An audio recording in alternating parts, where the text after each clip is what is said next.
one hand, over 100 million was spent on new players in the summer. This afternoon about Barber and safety cars.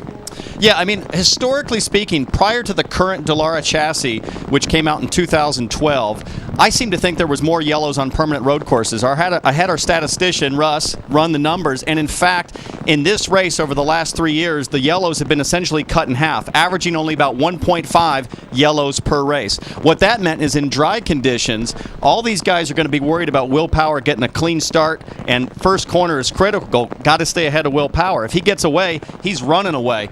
But now we've got rain. That's completely out the window. Yep. All the guys that are struggling in the championship that had poor qualifying showings, that's essentially everybody that is thinking, this is my chance to make up some ground. This could be the curveball that we need to get our season on track. Wally, historically, we don't have to have big delays in IndyCar racing. We're quite lucky and fortunate with the weather. We don't see the NASCAR-style huge multi-hour delays. What are these guys, how are they going to adapt to this? Because it has already been a lengthy delay. We've still got lightning here, so we're not going racing anytime soon. How do you get your head around it? Well, it's difficult. Well, the first thing they'll do in the first couple laps they run is see where the standing water is, where the running water is. You know, that's the difficult part about these racetracks when they're wet. If there's water coming across the racetrack, that's really tough to get through. I think also the guys that have qualified up front are at a big advantage because of seeing. There's so much spray that comes off these cars. I mean, Will Power, some of these guys up front are really happy and that's going to take a while to settle down. Once this rain starts getting off the racetrack, it'll get better. It's nerve-wracking. I mean, when you drive in the rain, it's fun, and there's a lot of these guys have a ton of experience in the rain, but it's like driving on eggshells. I mean, you really have to be careful. You're really in tune with the car. It seems like when you're racing in the rain, your concentration level even goes up and your senses go up. So it's very enjoyable, though, for the guys that are used to it. I mentioned this earlier in the show. One of the great things about this championship is the depth of talent, the multiple winners. We had 10 different winners in this series last year. The guys are pushing it right to the envelope. And take a look at this. What has gone down already this weekend here at Barber Motorsports Park. This was Tony Kanaan earlier in the weekend. This was the National Guard entry of Graham Rahal. Yeah, here we got Will Power spinning out, Scott Dixon going off in the last corner. Everybody experimenting with the very, very limits of this racetrack. This is James Hinchcliffe going around in practice. Sebastian Bourdais doing the rail slide over by the museum, over the curves. Everybody's looking for thousandths of a second, and this was the big one. Charlie Kimball in warm-up this morning. That was a big hit, Wally. Yeah, it was a big hit. It was an awfully fast part of the racetrack. And but you know what? Kimball's come back from morning warm-up mishaps to have some pretty good results like he did at Mid-Ohio. So as you can see, the car's ready to go. Yeah, so that positive history with Charlie Kimball and the Novo Nordisk Flex Pen car, he'll keep Mid-Ohio in memory, that's for sure, after crashing early and coming back to get that win. And as you can see, conditions not working with us at the moment here at Barber Motorsports Park, but it is pushing across this area fairly quickly. Thank you for watching IndyCar Live, presented by Verizon.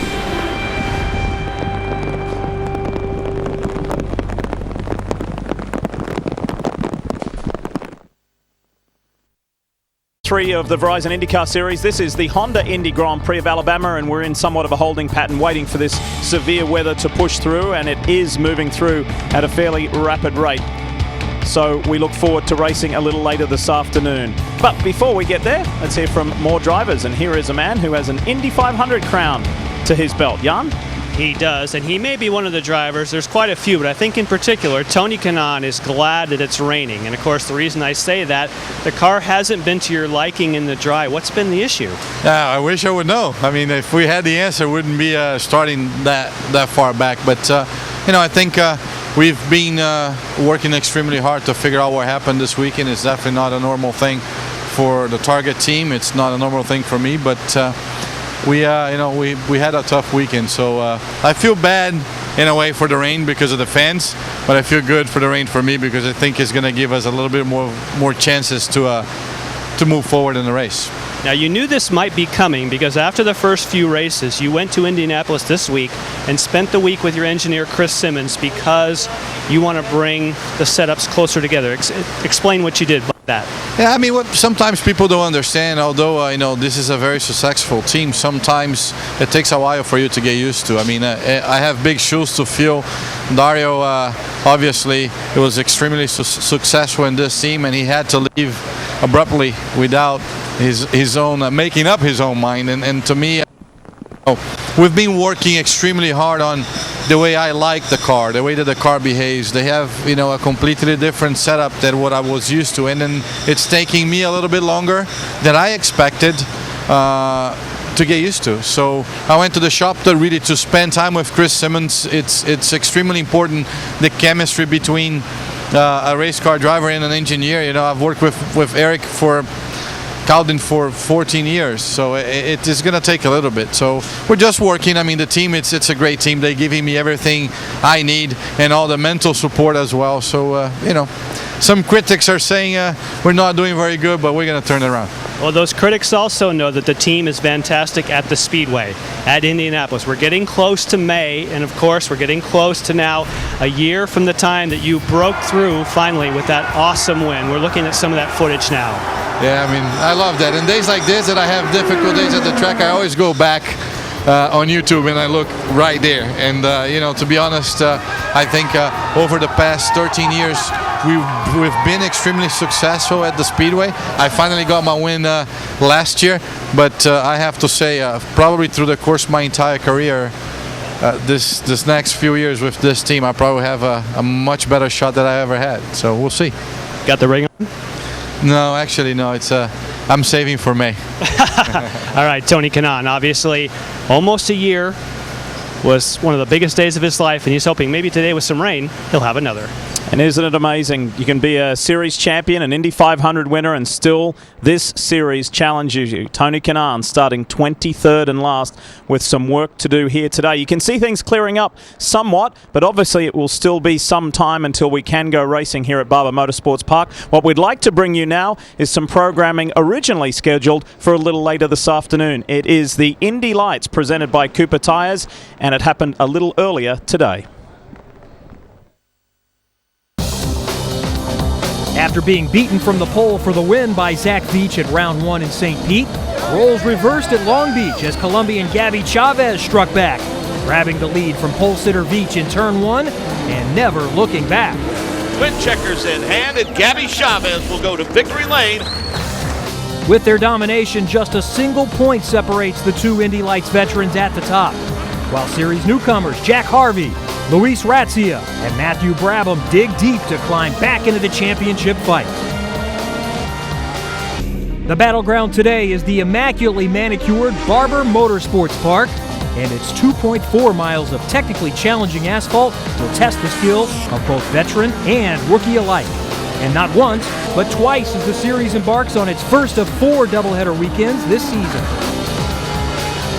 The Indy Lights Championship, presented by Cooper Tires, is next.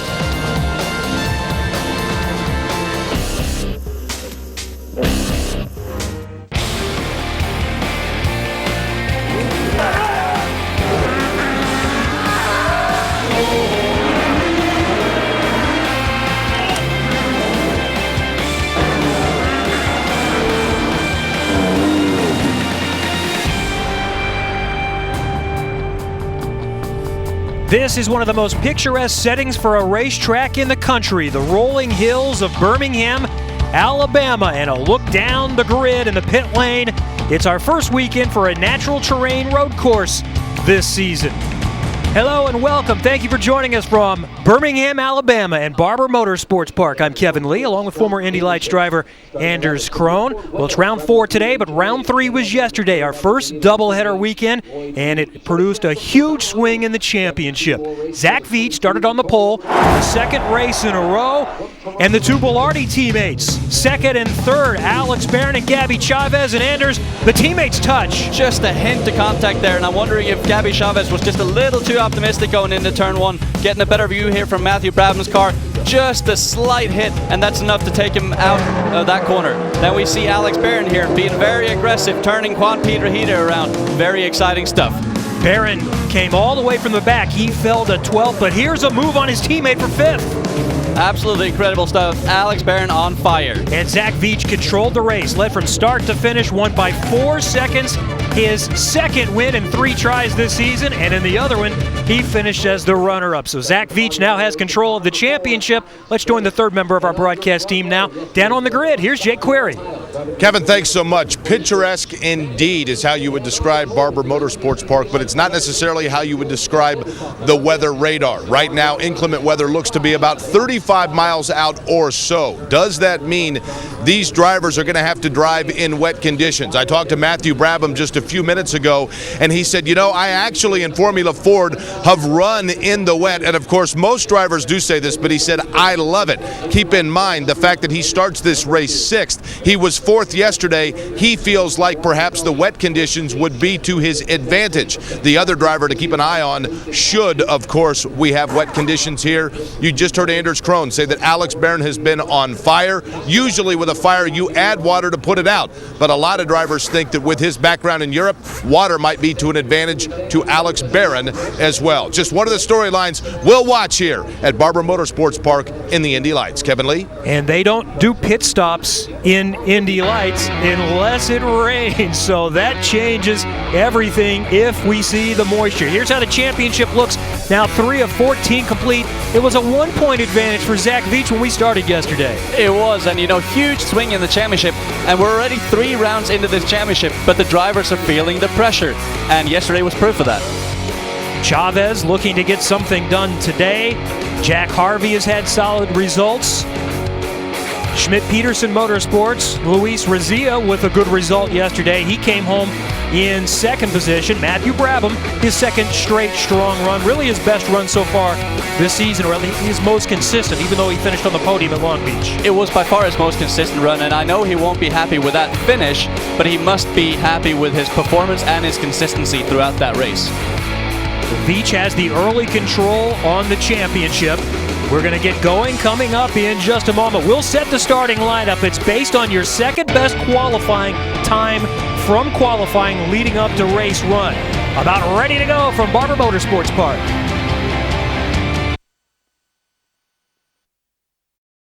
It's a weather delay at Birmingham, Alabama, and Barber Motorsports Park, but we are hoping to get going at some point here this afternoon. We're optimistic, even if the animals are pairing up as we speak. I'm Kevin Lee, back in the garage area, staying dry for the moment with Sebastian Bourdais. Do you have a paddle?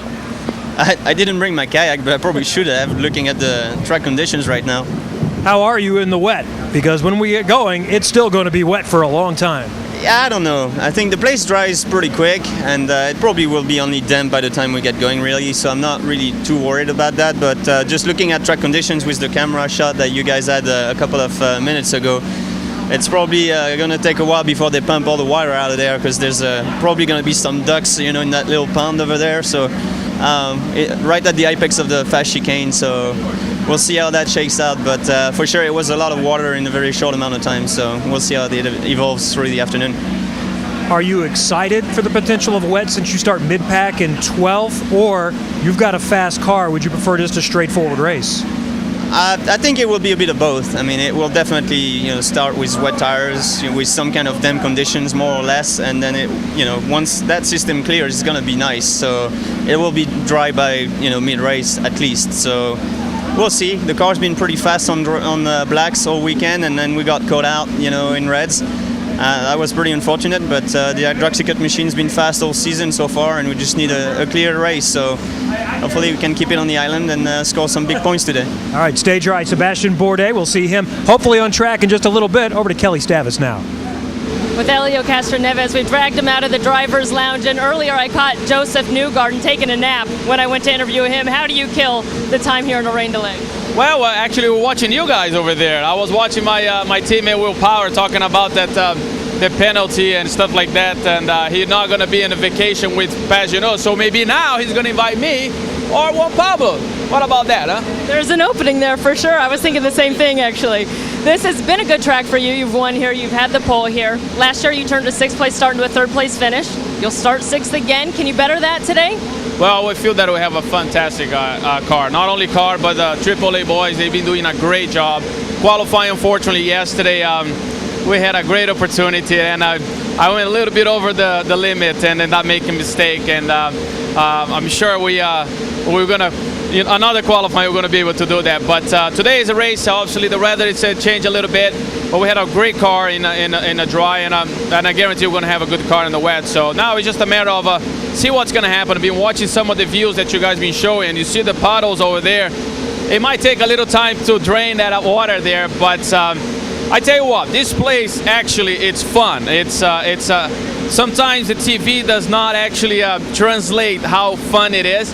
But it's not only on the dry, but I'm sure in the wet is also going to be different because the track is very abrasive, and it's going to be a lot of fun. So stick around, don't change the channel because there is a lot of racing that's going to happen here. A lot of changes here is what makes it fun. But Elio, I got it. Can't help but looking down, and if it wasn't evident that I am now the rookie in IndyCar, my first year here, this is my choice of footwear.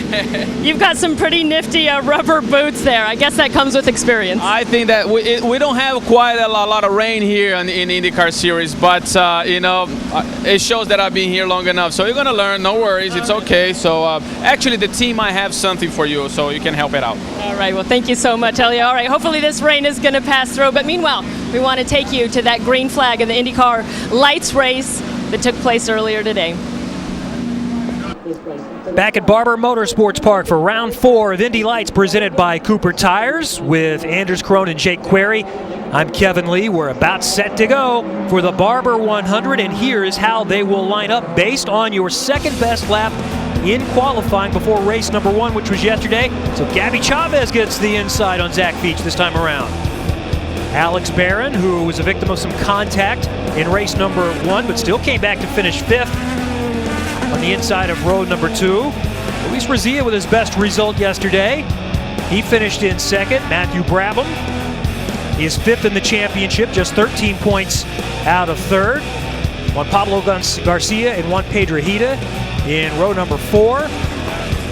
Zach Meyer, Vittorio Garelli in row number 5. And Lloyd Reed and Scott Anderson trying to get something done from the back here. All right, keys to this race. It's time for Anders Insider.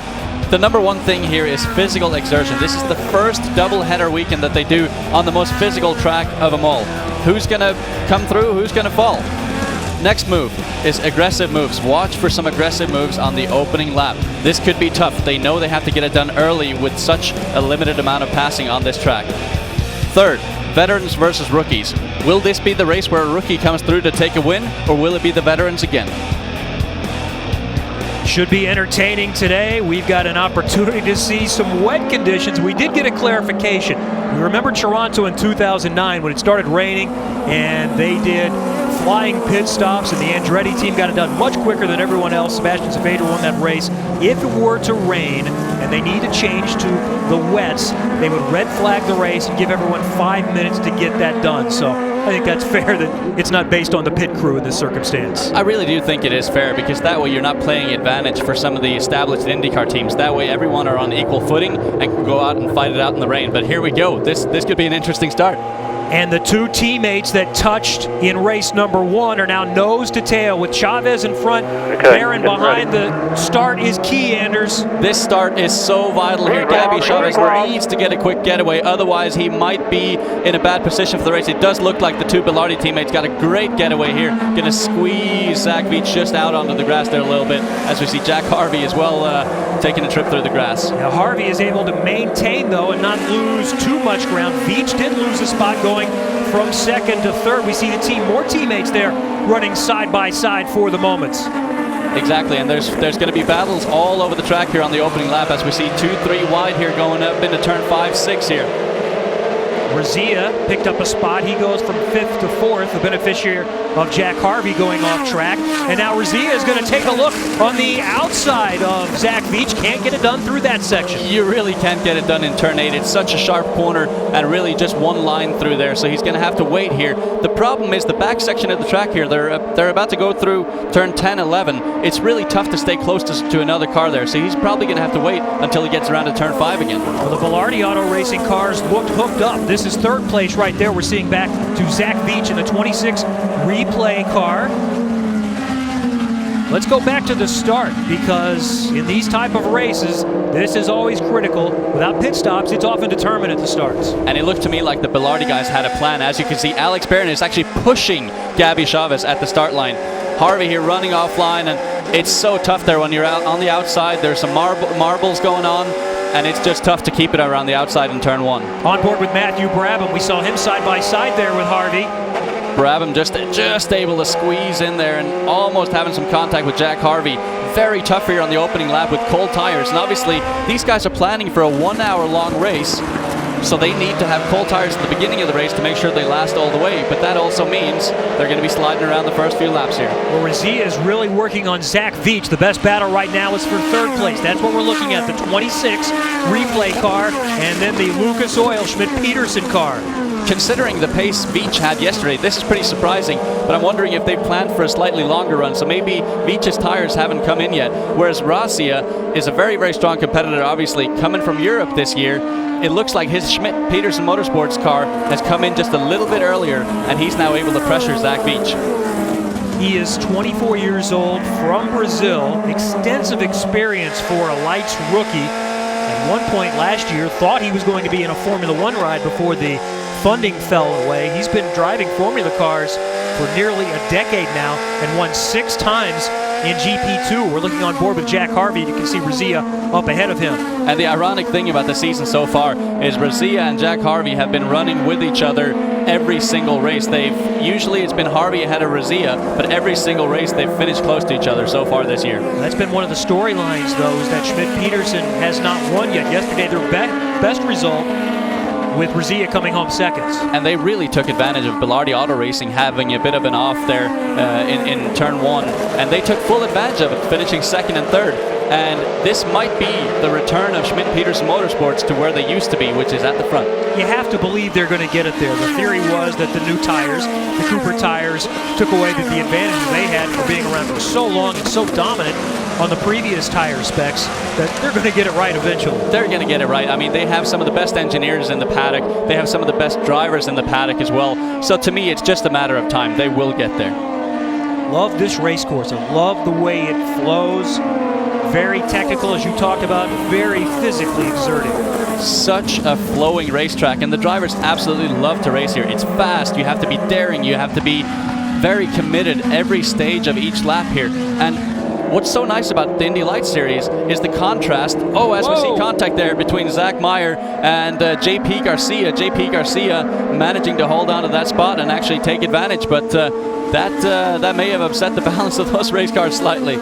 Up front, it's still Gabby Chavez leading by over his second on Alex Barron. Zach Veach is third. Down to pit lane for more with Jake Query. Anders, you were talking about Zach Veach and whether or not that car was set up a little bit differently perhaps than the others running up front. The word is that they essentially knew here with Andretti Autosport that Zach Veach was going to have to come in because of the rain. They set the car up with anticipation of the fact, as they called it, half and half, and the fact that they could make any adjustments necessary when they came in to change tires, because they were fairly certain, as you watch Zach Veach right now running in third in that car number 26, they were fairly certain that any changes they needed to loosen that car up they could make because of the fact the weather was coming in, and they think right now that we might be 15 or 20 minutes from that. So they anticipated a race that was going to kind of be half and half, and it looks like that might be pretty prophetic at this point. That is a very interesting story, not only because it might rain, but typically you set up a rain car to be a lot softer than you do a dry car. What that does, it doesn't change transitionally as well from corner to corner quite as well. It doesn't brake as well. It rolls around a lot more. However, what a rain car can do with slick tires is that it can actually save your tires. So if Zach Veach is able to hang on to the car here in the opening stages of the race, he might be the guy in the best position at the end of it because he saved his tires. Interesting. So something still could develop whether we have weather or not. Right now it's all Gabby Chavez. He has extended his advantage to 1.7 seconds. Zach Veach is third, Luis Rizia fourth, then it's Jack Harvey. Early stage is still here for Barber Motorsports Park. Lap 13 of 40 of Indy Lights presented by Cooper Tires from Barber Motorsports Park in Birmingham, Alabama with Jake Query and Anders Krohn. I'm Kevin Lee. Gabby Chavez has led from the start by nearly 4 seconds down his teammate Alex Barron. Zach Veach in third, Luis Rizia in fourth, then Jack Harvey and Matthew Brabham. And Anders, we were talking about Brabham a moment ago. He got the podium at Long Beach, and it was interesting when we talked about him making so much contact with the walls. He said after the race, I didn't know I was kissing him that much until I watched the broadcast. You know, that's how razor focused these guys are. They have to be eyes on the prize, focusing forward. As we listen to his engineer here, Stuart Kenworthy, talking to him, just saying he's doing a good job, he's staying consistent. But he really had no idea that he was hitting the walls there in Long Beach because he was so focused on with having the eyes on the prize. Very, very important. He's doing the same thing here. And we were talking about his learning curve a little bit earlier. You know, Matthew absolutely dominated Pro Mazda last year. And I think when you have a season like that, it can be quite tough when you have a little bit of challenges thrown at you going into a new category. So I think, and he said this on Twitter the other day, that he just has to sort of mentally refocus a little bit and challenge himself to get better. And he is doing just that. He's staying consistent right now. He's doing a good job. But he's also realizing these guys ahead of me are more experienced than me, and I just need to gain that experience. And he's thinking about working on Jack Harvey a little bit, so we'll keep an eye on that and what is happening up front. As we've talked about before, this year really begins a new era for Indy Lights with Anderson Promotions operating the series. They've been running the first two steps in the Mazda Road to Indy with USF 2000 and Pro Mazda. And Dan Anderson joins us in the booth now. He's the owner and CEO of the Mazda Road to Indy. Dan, welcome. Thank you. Hi, guys. How you doing? We're doing good. How are you feeling at this point? This is quite an endeavor that you agreed to take on last summer, to take on that final step and control all of the Mazda Road to Indy. What are the growing pains, and what are you liking so far? Well, we're finding that 3 series is quite a bit harder than 2. I'm not sure why, but it's complicated. We're trying to bring the effort that we bring to all of our other series into Indy Lights. The team owners seem to appreciate the way we do things, which is gratifying. But we have a challenge in front of us. We need to rebuild Indy Lights into the brand that it once was. We've seen an uptick in car count this year. Hopefully a whole lot more next year with the introduction of the new IL-15. Now, Dan, question to you. Haven't known you for a while here. Where is your passion behind the Mazda Road to Indy? Why the Mazda Road to Indy as opposed to any other series, so to speak? Well, I've been involved in open wheel racing since 1990 when my son got involved in it in club racing and then pro racing. I had the USF 2000 series throughout the 90s. We graduated a lot of young talent, and frankly, I like working with the kids and watching them grow. I mean, we've got kids as young as 14 years old. Brian Herta's son just turned 14. And watching them grow. I mean, R.C. Anderson, he's grown up since last year, physically and mentally. Keep that pressure on. It's fun to see that happen. So I guess this is a passion I have for racing. I've always been a bit of a gearhead, but open wheel racing is terrific. I think the staff I've assembled does a pretty good job with the open wheel categories, and we're having fun. You mentioned the new car that we will see for Indy Lights, presented by Cooper Tires, coming up next year. I think we're all going to get to see it here coming up in the next month. Is that correct? We'll be doing an unveiling at the Indianapolis Motor Speedway during the Indy 500 event, probably Carb Day or the day before. We haven't decided yet, but that'll be a show car that'll show everyone what it looks like. We've put some pictures out there already. I think it's a pretty sexy car. We've spent a lot of time. Tony Kottman, my project manager, and I have put time into working with Dallara to come up with a car that we think is not only state-of-the-art technologically, but also a pretty cool-looking car. So we're happy about it. And I think people are interested and excited about the fact that it's going to be a little closer technologically to the Indy car. Yes, in terms of safety, for sure. I mean, we've improved the safety to the latest, greatest safety protections, both for wheel interlocking, side intrusion, all kinds of impacts. I mean, our formula cars here in North America need to compete on 3 different types of circuits. So they, by necessity, have to be designed as a much safer race car than anything else in the world. And Dallara has done that for us. And to me, speaking from a driver's point of view, it's got to be incredibly exciting to step into this new car, not just because of all the cool technology, the paddle shifters and all the cool stuff, but just the fact that it is that much closer to an Indy car in the way you operate it. So I would think that the step up to the Verizon IndyCar Series would then be a smaller step than from the current car. Absolutely. I mean, the new IL-15 will be a lighter race car. It's designed for road courses and ovals, whereas the current Dallara Indy Lights car was mainly an oval car that got converted. We've got more horsepower. We'll have a 50 horsepower push-to-pass feature. Yeah, I think it'll definitely be an easier transition. In fact, a driver's molded seat in Indy Lights can drop right into an Indy car. So we're hoping that enables some Indy Lights drivers to be able to take their seat with them and go test some Indy cars during their season with Indy Lights. All that said, as much as we have been wanting to see a new car for Indy Lights that's closer to the Indy car, the current car has done its job. When you look at the recent graduates and how quickly they can make an impact in IndyCar, from Jack Hawksworth, Carlos Munoz this year, recent grads like Newgarden and Hinchcliffe, Kimball, Saavedra.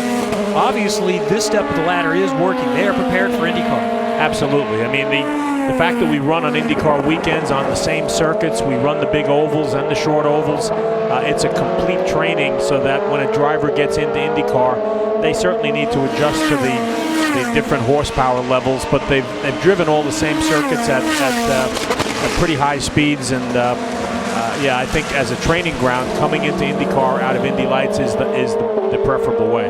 Will all the teams needing to buy new cars next year help or hurt car counts? I'm sorry? Will it help or hurt car count that everyone needs to buy new cars? I think it's going to help. I mean, I think the interest that we've seen from teams and from drivers worldwide, that's been one of the holdbacks. Drivers still want to drive the latest, greatest race car. I mean, GP3, GP2, World Series by Renault, Formula 3 in Europe, they pretty much change their cars every 3 years, and we've got a 12-year-old car here. Dan Anderson is the owner and CEO of the Mazda Road to Indy. They operate Indy Lights, presented by Cooper Tires. We are nearing the midpoint. Gabby Chavez in control at Barber Motorsports Park.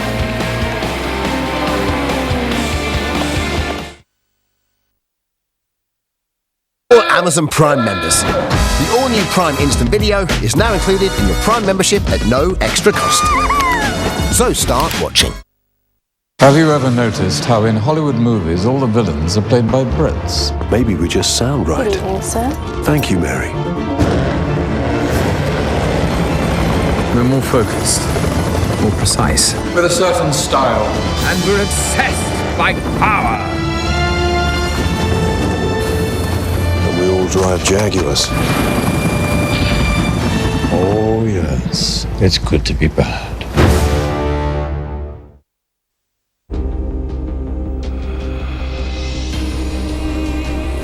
It could be England, it could be France, it could be Bosnia.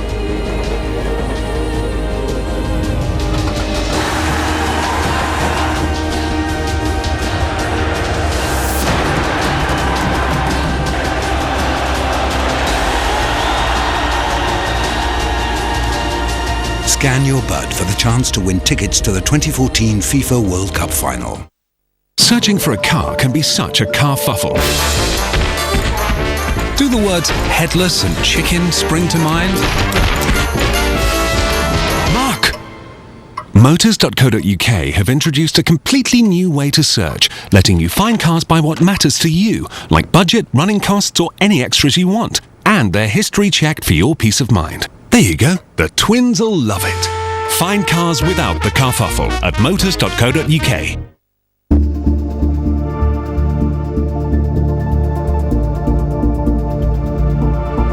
Weather is clearing, but we can't push it through fast enough. We're crossing our fingers here for round 3 of the Verizon IndyCar Series, the Honda Indy Grand Prix of Alabama. So we're going to blow and push this weather away so we can go racing this afternoon. But first, we have a very special guest on site today. Legendary quarterback Joe Namath meets another Joe, Joseph Newgarden, to do a little bit of cooking earlier today. And then he got to meet Super Tech's AJ Foyt. And there was a special exchange here, not only a handshake and a hug, but they swapped their competitive helmets. What a moment that was for both of them. And delighted to say here on NBCSN, we welcome Joe in now. Thank you very much for spending some time. You have set this paddock and area alight. Everyone's so excited you're here. Unfortunately, you're not going to get to ride in the two-seater, but thank you for chatting.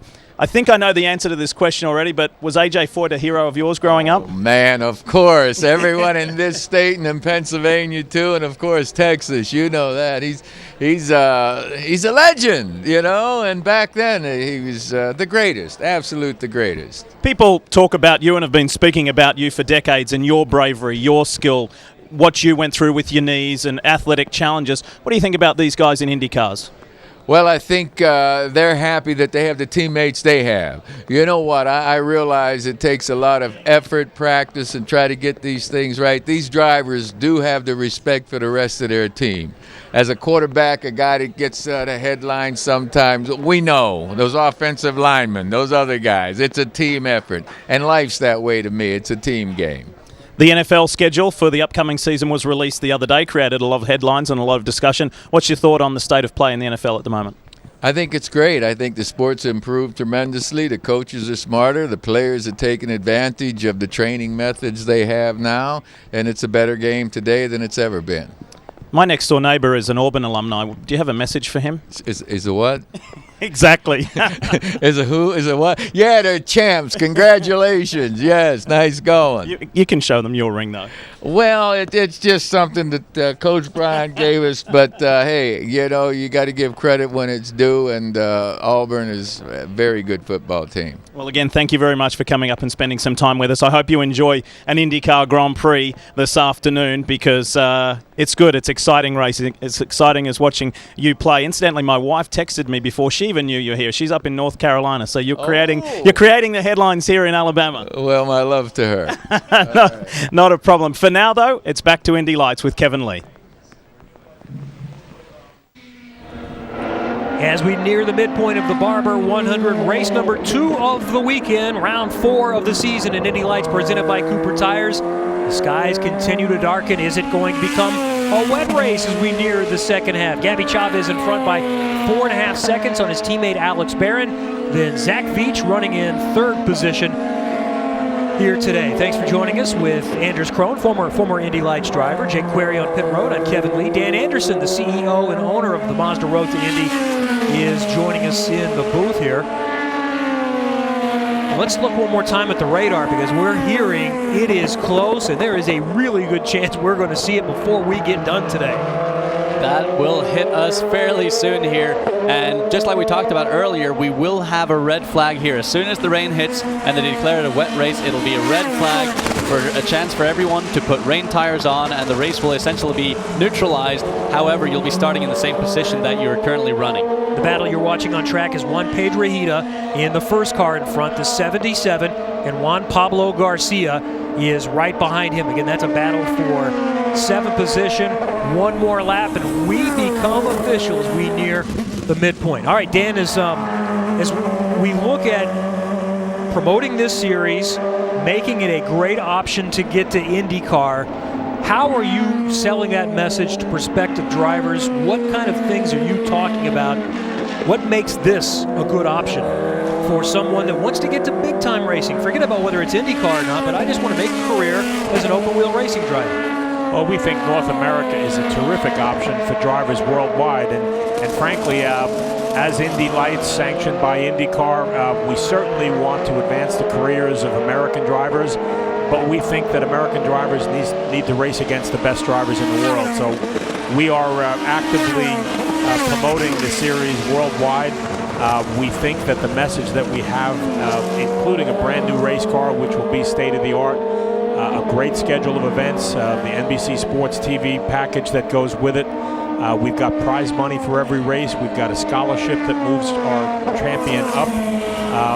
We've got more track time than most of the comparable series worldwide. And the killer is that the budgets to run this series are cheaper than what drivers would be looking at were they to choose another worldwide option. So from a career point of view, the finances, the track time, the scholarship, the prize money, it's all there.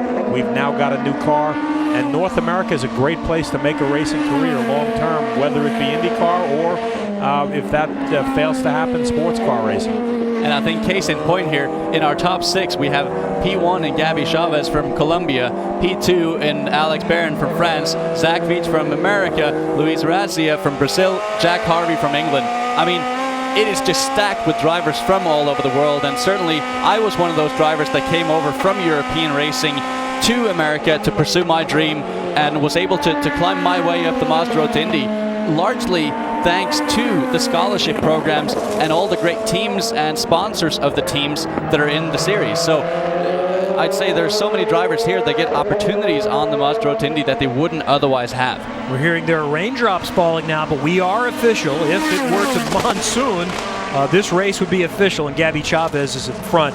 Anders, back to your career. Dan, you hired him at one point, right? I did, yeah. I'm not sure that was a great idea or not, but he's Norwegian.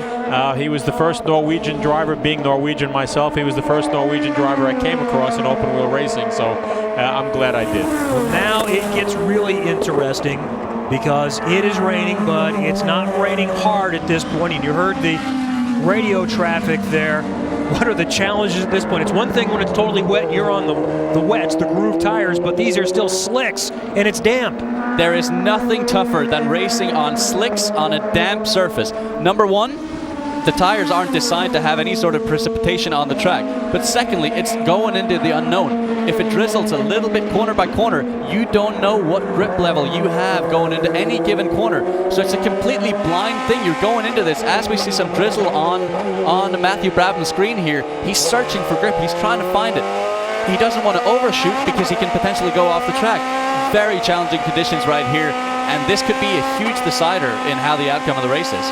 This is a tough call for race officials. Normally, if we're talking in an IndyCar race, it's up to the team. When do you come in for the wets and so forth? But they will bring everyone in as we see things heating up a little bit with Zach Veach running in third position with Luis Razia. Razia is right behind him here, but they have to decide, all right, when are we going to do this? Because if you come in and put the wets on and it's mostly dry, those things are going to burn up immediately. Exactly. There's no chance to do it. So you really just have to wait it out until the red flag is called and you call everyone in. And, you know, what we're seeing here is Zach Veach is being caught by Luis Razia. As we covered earlier, he is on a wet setup on his car. So Zach Veach right now is hanging on for dear life, waiting, hoping for that rain to arrive so he can be in prime position. And look at how the championship could change. We talked about Veach extending the lead to 26 from 1 to 26 after winning yesterday, and Chavez having some difficulty. Just like that, Chavez could be back in the mix. This just tightens things back up. I mean, Gabby Chavez and Zach Veach are pulling out a huge gap. If they finish this way, they'll end up almost 50 points, almost a full race win ahead of P3 in the championship, which would be Jack Harvey, and he would then be on equal points with Luis Razia. We have an incredibly tight championship battle going on here, not just for first and second, but third and fourth, and all the way back through the field. Zach Veach in front there of Razia has admitted, even after race number 1, that he's already thinking about points, and he can still score some points, getting a podium. He didn't have any podiums last year in his first year in Indy Lights. He's 3 for 3, trying to make it 4 for 4 this year.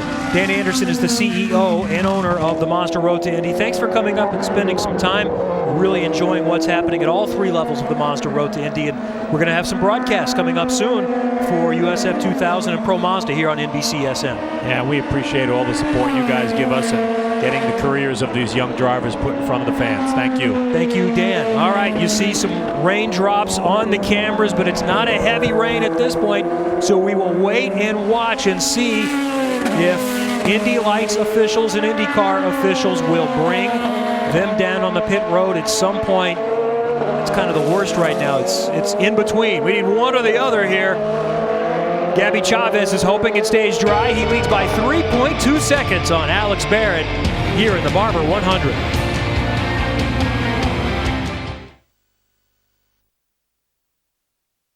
When my van's off the road, I'm not working. So what am I gonna do? His van's off the road, he's not working. So it's time he got something new. Vanarama, Vanarama, Vanarama, they're the ones to call. Vanarama, Vanarama, they're the ones you need to call. With amazing deals like this new Peugeot Bipper from just £117 per month, free UK delivery and all your favourite makes and models to choose from, they're the ones you need to call. With EasyJet, enjoy allocated seating on every flight. Glide straight through the airport with the EasyJet app. And travel with confidence on one of Europe's most punctual airlines. Flying with EasyJet has never been easier. This is Generation EasyJet. Every Goodyear tyre is made with a purpose. Made to protect. To carry you home. To enjoy.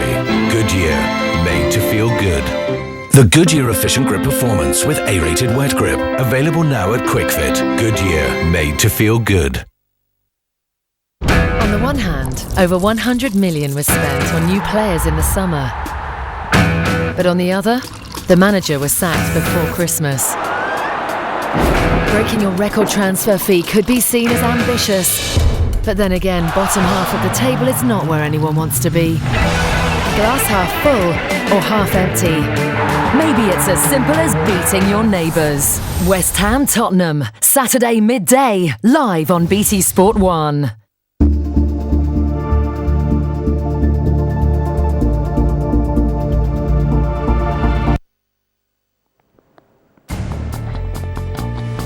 Welcome back to Barber Motorsports Park, where you can see we are still waiting out a rain delay here in Alabama. It was heavier earlier, but it seems to be lighting up just a little bit, and parts of this course are beginning to perhaps dry out a little bit. We are optimistic that we are going to get this IndyCar race back underway shortly. And look who I have. I have the whole Penske gang here, and what a good-looking group of guys it is. We know that. I know. All right, we've already talked to these guys, but Juan Pablo Montoya, the newest of this threesome. And Juan, how are you enjoying your time here with Team Penske? It's been really good. You know, we're actually in our time off, we're really trying to plan on a holiday. You know, I heard Pagano was supposed to go with Will on a holiday, and after Long Beach, I got a couple of free tickets for a trip, I guess. Well, I want to see if he's going to be able to handle the kids, because we have kids. And No. You guys said it was a boys-only weekend. What are you talking about? Oh, it's a no boys' kids, weekend. no wives.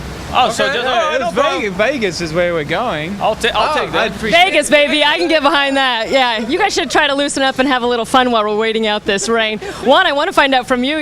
No secret, you haven't really raced in this stuff in 7 years. How do you look forward to getting out there in this wet? I'm excited about it. I think we should be pretty good.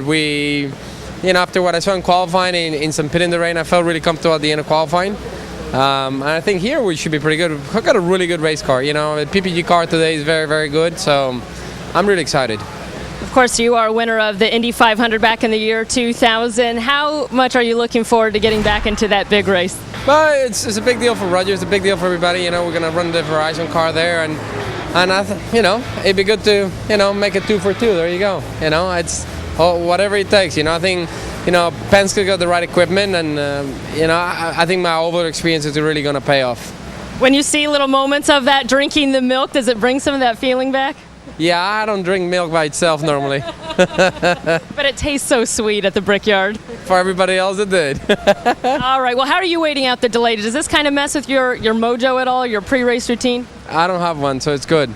I'm just waiting to go. I'm actually asking why we're not running already, as long as the big puddles are out, we should just go, All right, well, we are all hopeful. Some of those dry out, and we'll be good to go pretty soon here. Thank you, Juan. Enjoy. Meanwhile, we are going to get back to that Indy Lights race from earlier today.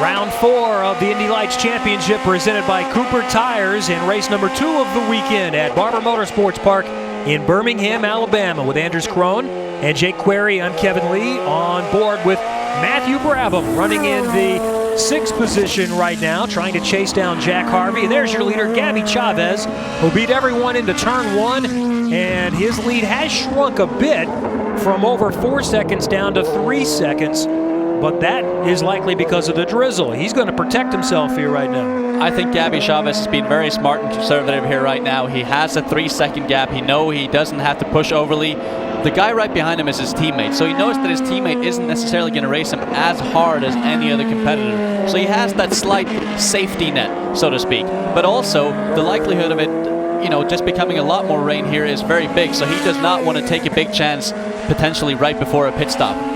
Race control is monitoring the rain situation, and right now they've not had any complaints with from any of the drivers, and we have the radio traffic with a couple of the teams and haven't heard anything to that regard. So conditions have not changed, but it is ominous. Back down to pit road, and Jake. Spencer Pigot is off to what you would call, as we look at Matthew Brabham here, who just drove off course, Kevin. Taking a look at Matthew Brabham in car number 83, a guy that was anticipating running in the water here and running in the rain. And we'll find out what the situation is with that 83 car from United Fiber and Data. First, let's talk with Spencer Pigot, who 4 for 4 now in the Pro Mazdas. We talked to you, obviously, last go-round in California. Now you come here, same result. Obviously, a dream season for you so far. Congratulations. Thank you very much. It's been it's been a great year so far. 4 races and 4 wins for Juncos Racing and I. And, couldn't be happier and just really excited to keep it going. Hopefully we can get a few more in Indianapolis in a few weeks. We are looking at one of the guys in Matthew Brabham on track, Kevin Lee, who came up through the same series. Get a good look at this guy. I got a feeling we're going to see more of Spencer Pigot here in the future in this Mazda Road to Indy. But we'll find out right now the situation with Matthew Brabham, who of course came up through the Pro Mazda, their champion a year ago. Yeah, Spencer Pigot has won all 4 this season. Another doubleheader sweep. We saw Matthew Brabham off course there. We still have no information about what exactly happened, but it just looked like he drove off course with just no forward propulsion. This could be a gearbox issue, it could be an engine issue, but he is out of the car and his stay is done. I mean, this is not typical the Andretti Autosport crew, first of all. Let's watch and listen.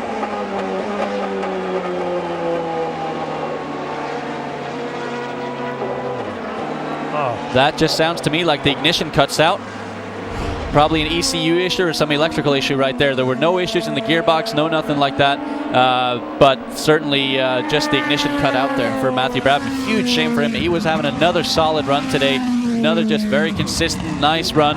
He's got to be frustrated by this. It's a local yellow at this point, so that section of the course is the only area where drivers need to use caution and just ease up a little bit, but it's flat out the rest of the way around. And just talking about the race to this point, usually we'll talk about the biggest surprise being a driver moving through the field or falling back. But the biggest surprise right now, we still haven't seen any rain. And there we saw Brabham's car offline as Chavez goes by. Jake, do you know more about his situation?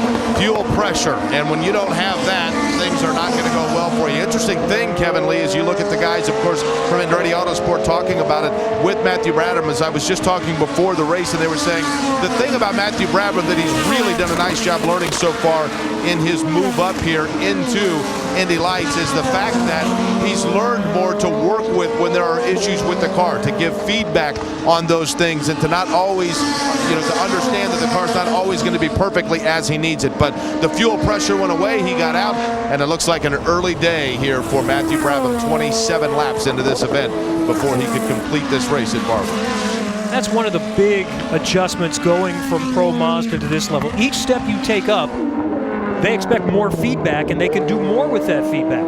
Exactly. The higher up you step, the more stuff you can do with the car, the more you have to work with the engineers to develop the car.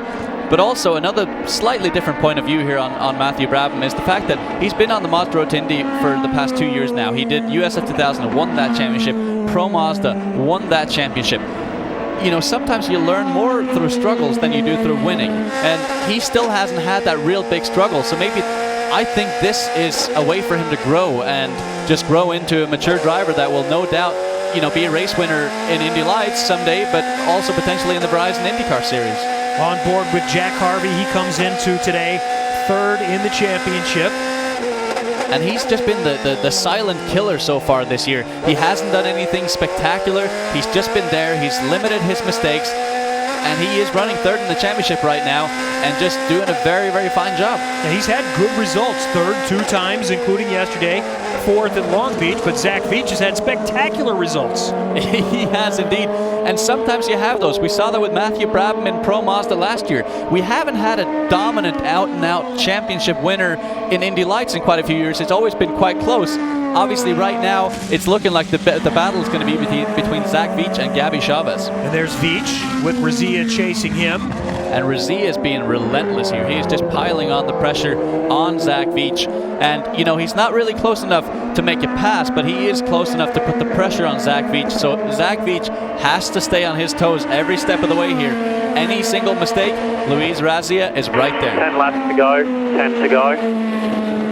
Onboard communications there with Harvey's team. I want to mention J.F. Thorman with the Andretti Autosport team. Zach Veach talked about him. He was thinking about him in Victory Lane. He's the COO of Andretti Autosport, and he recently had open heart surgery, so Zach wanted to mention him, was thinking about him yesterday after he won race number 1. J.F. Thorman has been Michael Andretti's right-hand man for a long time. And he's such a huge personality in this paddock, and we all just wish him the best in his recovery. And, you know, he's a strong man, he's a wild man. I'm sure he'll be back, and he'll be back stronger. Well, Razia is still stalking Zach Veach, who's trying to hang on to get his 4th podium in 4 tries and maintain a semi-comfortable advantage in the championship. But Chavez's run today, if it sticks, would certainly cut into that lead. It was 26 beginning the day. Right now, as it stands, it would be at 9, but we still have a quarter of this race to go and potentially still some rain on the way, so stay with us. It might still get really interesting. Gabby Chavez in front at Barber Motorsports Park in Indy Lights. You know far more about somebody through that process than you do if you've just met them. Review your matches free at eharmony.co.uk. Successo è trovare il sogno italiano. A Wolverhampton. Trova il successo con Gumtree. Right, people, we need ideas for the new Pounds to Pocket TV campaign. What have we got? What kind of loans do they do again? Personal loans, repaid over a period that's affordable for you. So, the ad could be about finding the right loan. We could have an explorer that comes... Too far-fetched. What about a lighthouse that lights the way through financial emergencies? What about a talking parrot? Pounds to pocket, pounds to pocket. It's good for repetition. Yes. Love that. Guys, please. If Pounds to Pocket wrote adverts, they'd be as straightforward as our loans. Find out more at poundstopocket.co.uk. Delivery! Ooh, great. Delivery! Just in time. Delivery! Perfect. Can I ask how you can afford to buy all these amazing products? I'm bidding on madbid.com. They're an online auction site where you can get brand new products with discounts of up to 80% off retail. So, will I be delivering a brand new car tomorrow then? Maybe. They auction cars too. What was that site again? Madbid.com. The season's course is almost run, the champions crowned, but not all is done with silver in sight for more than one. But league encounters will be hard fought, live and exclusive to BT Sport.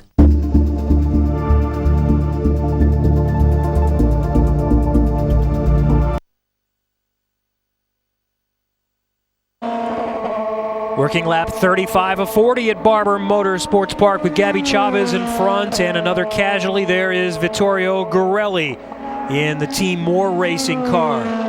Very out of harm's way. Very unconventional spot there. It's on the exit of turn 11, which is not even a tough corner for the driver to manage, so there must have been some sort of mechanical failure there. Just a local yellow, so we stay green everywhere else, which is good news for Gabby Chavez. The rain has held off. We've had some sprinkles, we've had some drizzle, but no real close call on coming in to change for the rain tires. And Chavez has been able to maintain between a 3 and 4 second gap on his teammate Alex Barron all race, and he is cruising. And I'm still shocked that the rain still hasn't come. It's been dark here all day long, and the fact that it hasn't come down is a shocker. But Gabby Chavez certainly won't complain. He's out at a very comfortable lead. He's got about a 3.1 second gap here. And then Alex Barron has another 3.5 second gap back to Zach Veach. So those two obviously are out in control. And just thinking about Alex Barron here real quick, back in second place, this is going to be his best finish of the year. He hasn't had a podium so far. He's been ferociously quick, but he is a fairly inexperienced driver. So he's had a bit of learning to do. He's made some mistakes at Long Beach. He fell back a little bit and so on forth, but he's always been out front when it comes to qualifying. This could be his big breakthrough, and now a podium finisher.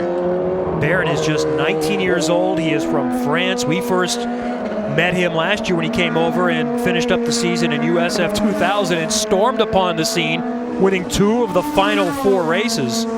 Exactly. He's got pace. He's obviously got talent. And his talent was never questioned. He came into USF 2000, won a couple of races. He only did a handful of races, but now obviously proving his skill here and just showing that Brian Bilardi made a wise choice when he picked Alex Barron to be in his second Indy Lights car. So he's going to salvage a pretty good weekend. Remember yesterday in race number 1, contact with his teammate. We feel like it was Chavez that slipped off the track a little bit. Barron, as we see the rain starting to come down a little bit harder now in the final few laps. But Chavez fell all the way to 12th, got back and finished in a good position in 5th yesterday. On board with Jack Harvey now. The track is now slippery. I'm just looking at the steering wheel of Jack Harvey. He's having to be so ginger with all his inputs here, trying to be soft and slow with how he applies the power here. This is the trickiest condition you can drive in a race car. A slick car here, with slick tires, excuse me. This is tough. Full course caution. Yeah, you heard Jack Harvey radio in. It is really raining now. They would love to just finish this event with 3.5 laps remaining, but from a safety standpoint, you cannot do it. And it's coming down. Yeah, it now becomes an easy decision. You simply cannot. And unlike the ovals, you can race in the rain on the road courses. However, you do need specific rain tires. And with Indy Lights having shorter races than the Verizon IndyCar Series, you just can't do it. So we'll wait and see if it stays yellow or if they will red flag it and call them into pit lane to give them 5 minutes to change tires. There's Brian Bilardi. And I think he's secretly hoping that the checkered flags are going to come out here on the next lap, or at least in another couple of laps with the safety car being out. There's the abandoned car of Matthew Brabham at the exit of turn number 3. They are going to red flag it. Now we're hearing a second thought. So we're going to wait until we get something official from race control. That's one of the challenges when you're not the headline event, because there is a very busy track schedule with 5 different series racing this weekend, and they can't get too far behind schedule. At this point, to me, I think it's the best decision to just call at the end. We're only 3 laps from the end, and the only thing you would have if you red flagged it at this point would be a green-white checkered at best, and that can cause a lot of havoc. We really don't want to see that here in Indy Lights. It cost a lot of people a lot of money. It sure does. The one good thing about this, while it's disappointing not to see if it happens that way, that they don't finish under green, is that the right guy is going to win the race. Exactly. Gabby Chavez was clearly the class of the field. And he is going to see the checkers this time by. So that's official from race control. Gabby Chavez is going to see the red flag, ending this one 2 laps short, and he's going to take the checkers. And what a way to respond after a tough day yesterday, coming together with his teammates. Alex Barron and Gabby Chavez will get a 1-2 finish for Bilardi Auto Racing. This will be huge for them as a team and huge for them as the driver. But also, look at Gabby Chavez, 9 points away from Zach Veach here. He has closed that back down the championship gap by a ton. We are told they're going to come down pit lane and take the checkers on pit lane, so they'll come around the final portions of this race course. You see the red flag flying in the corners. It's a Bilardi Auto Racing sweep. 1-2 with Chavez and Barron coming down the pit lane now. Before this season began, Gabby Chavez told us, I'm the guy to beat. I have the car, I have the team, I have the experience. And now he has his second win of the season in Indy Lights, presented by Cooper Tires. In the wet, Gabby Chavez is headed to victory lane, and he's climbed back into the championship race. The checkers out down the main straightaway, and the winner of the Barber 100 is Gabby Chavez at a very relaxed pace. What a dominant win here. Obviously not the way we wanted to see the race end, but nonetheless, he was going to win this race. There is no doubt in my mind, provided there were no mechanical issues, he would have won this race. And what a dominant form he showed today. Today was absolutely astonishing. Alex Barron gets his best finish of the season, second, and Zach Veach is 4 for 4 in podiums. He maintains the run as the championship leader. But we'll hear from Gabby Chavez coming up in just a moment. Welcome to a new era for MotoGP on BT Sport. Right before the lights turn green. Back at a rainy Barber Motorsports Park in Birmingham, Alabama. Round 4 of the season for Indy Lights presented by Cooper Tires is in the book, and race number 2 this weekend. And Gabby Chavez with a great bounce back. He gets his second win of the season. His teammate Alex Barron comes home in second, about a second and a half behind. Zach Veach 3 for 3 on podiums, and another good result for Luis Razia. Down towards victory lane, here's Jake Query. Gabby Chavez, this has become a familiar sight as you see him celebrating here in Victory Lane, this time in Birmingham, Barber Motorsports Park in Alabama. Gabby, I'll tell you what, this is one of those we didn't know really what to anticipate. Rain held off. Did you think that you were perhaps going to see one where you were going to have to eventually come in and go on the wets? To be honest, I was going to stay out there until they red flagged it. There was nothing that was going to keep me off this top step of the podium. I'll tell you what, Brian Bellardi was a happy guy because not only, of course, do you get this win, but right behind you, Alex Barron. Let's bring Alex in as well. You obviously, young man, had one of those races where at the beginning you wanted to go 1-2, had to work your way around Zach Veach. You were one that I was also hoping to see maybe what you could do in the rain. But take me through that pass in the beginning and then obviously following Gabby around. Gabby obviously had a really good start, and my job was to keep up with him. I think we did a pretty good job of that. What about these cars in general? Is it that you either find to your liking or to your challenge in trying to find your way around in these Indy Lights cars presented by Cooper Tires? I mean, it's a really good car. I really loved it since the beginning in last December. I have obviously a really good team that helped me out in the beginning, and there we ended up 1-2 here at Barber Motorsports Park, and I'm really thrilled. And now, of course, these guys get to go to the oval. I'll tell you what, the rain is coming. This sounds like a party, does it not? We are celebrating. Guys, enjoy the rain, enjoy the festivities, and enjoy the 1-2 finish for Bellardi Autosports. Gabby Chavez, Alex Barron, 1-2 here at Barber Motorsports Park. Great day for Bellardi Auto Racing, and Gabby Chavez picking up win number 2 of the season. And just like that, from 26 back, he's now within 9 of Zach Veach in the championship. Huge comeback for Gabby Chavez. But you know what? I'm the most impressed with Zach Veach here. He had a little bit of an off day, was a little bit off pace, but you know what? He never made a mistake. He retains his championship lead here, and it's on your off day that you can win a championship. That's right. When you have not the best, then you can win a championship, and tonight might have been a championship type of day for Zach Veach. Well, here's what's coming up next for Indy Lights presented by Cooper Tires. A huge month for these youngsters. They go to Indianapolis and they race 3 times at the world's greatest race course. And you know what? Just a packed schedule here. We go from road course to oval to street circuit.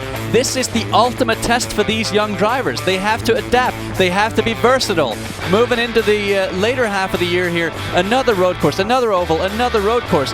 These guys have to be so versatile, and that's why these guys and girls here are the most well-prepared drivers to step into the Verizon IndyCar Series. We'll crown the champion on the penultimate weekend of the IndyCar season. Sonoma, August 23rd and 24th, a doubleheader, and then IndyCar wraps up the final weekend at Fontana. So plenty more to go this season, round 4 of 14, but you're starting to be able to see some people separate. I think we've seen enough to know who's going to be there at the end. We're definitely starting to see a pattern here. Obviously, Gabby Chavez and Zach Veach, tremendously experienced drivers. They are moving ahead. However, Jack Harvey and Luis Razia in those Schmidt-Peterson Motorsports cars are closing the gap race by race. And my big question is, can they close that at the most holy of all racetracks, Indianapolis Motor Speedway? Well, we were curious about what the rain might do to the racing, and admittedly, some of us wanted to see some rain in the racing. It came about 10 minutes too late, just as they were about to finish. The Bellardi guys celebrating on the podium. Gabby Chavez has the top step with his teammate Alex Barron, and there's Zach Veach again for the 2nd time this weekend and for the 4th time in 4 tries. So Zach Veach is your championship leader with 2 wins. Chavez has matched him now with 2 wins this season. Well, thank you for joining us today for Indy Lights presented by Cooper Tires. For Jake Query and Anders Krohn, I'm Kevin Lee. Congratulations, Gabby Chavez wins wire to wire here today at Barber Motorsports Park, and Bellardi Auto Racing celebrates with a 1-2 finish. Next up for Indy Lights presented by Cooper Tires, to the world's greatest race course in the Indianapolis Motor Speedway. Exciting championship scenario, isn't it, for the Indy Lights presented by Cooper Tires. As far as the Verizon IndyCar Series is concerned, look at that, things are clearing. There's a promising sign here in Birmingham, Alabama, with the track sweepers out trying to move that water away. That looked like a huge swimming pool right there in the dip over on the back section of the track, and thankfully it has drained very efficiently and very quickly. Rain is still falling here, however the cell is moving across this area now, thankfully a little bit faster. So we're hopeful of going racing at 4:15 local time, 4:15 Central, which is about 45 minutes from now. But in between now and then, we've got plenty of drivers that we haven't spoken to yet as we build up for round 3 of the Verizon IndyCar Series. We'll be back to Barber right after this.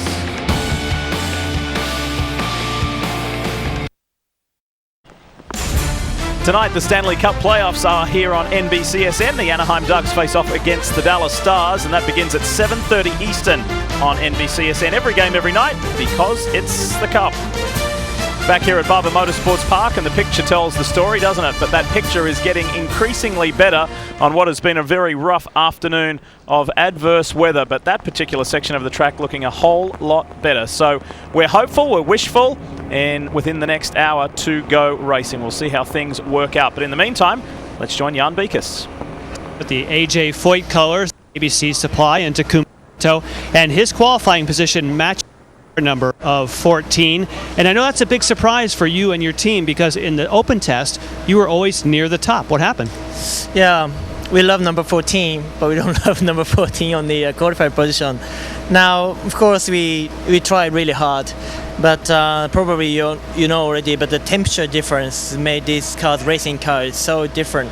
And when we were at the winter test to come here, we were 2 seconds faster because the lower temperature, air density, and the tire grip level is so much high.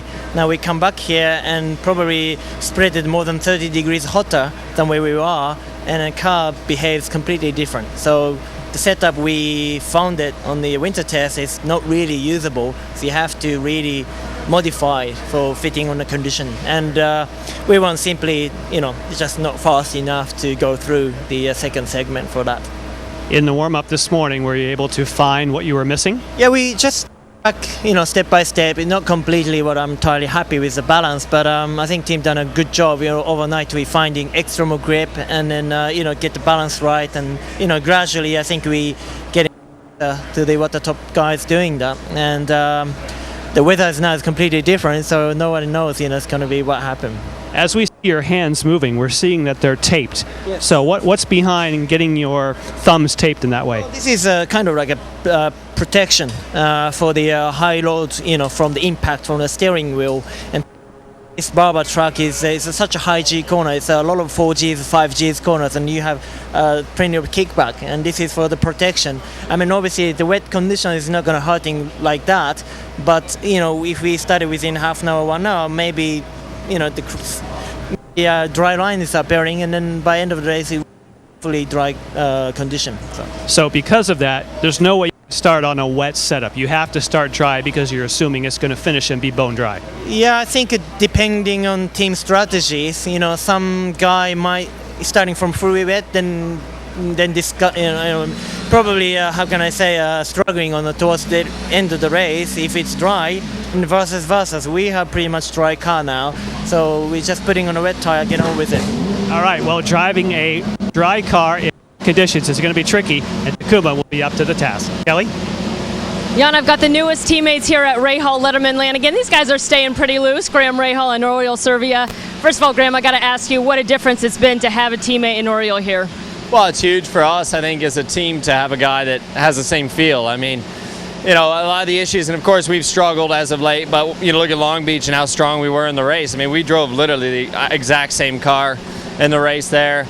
Here we both struggled a little bit, but I think we found some good stuff for the race. And it's nice with Oriol because he and I were teammates in 09, and I felt then that I learned a lot from him. And I've been with a lot of good teammates, a lot of good drivers, but I told this guy yesterday that I think the most beneficial guy I've ever been around was him.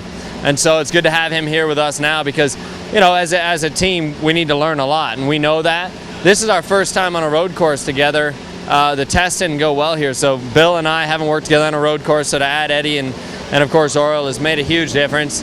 it's just so competitive. I mean, you're talking, you know, a second covers the entire field. So if you have a little slip up, you're losing half a tenth a corner. That's it. So, you know, working with him has been hugely beneficial for a National Guard team, and I hope we're going to get out there in the rain. I'm sure we're going to go race here soon, and hope we can both move forward.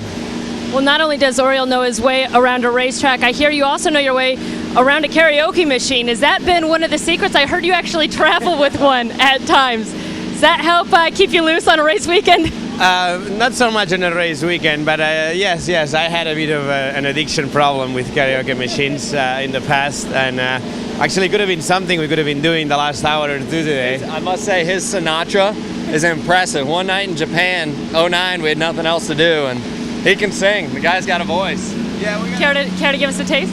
Yes, after the first win this season, you'll see it. But yeah, we're very excited.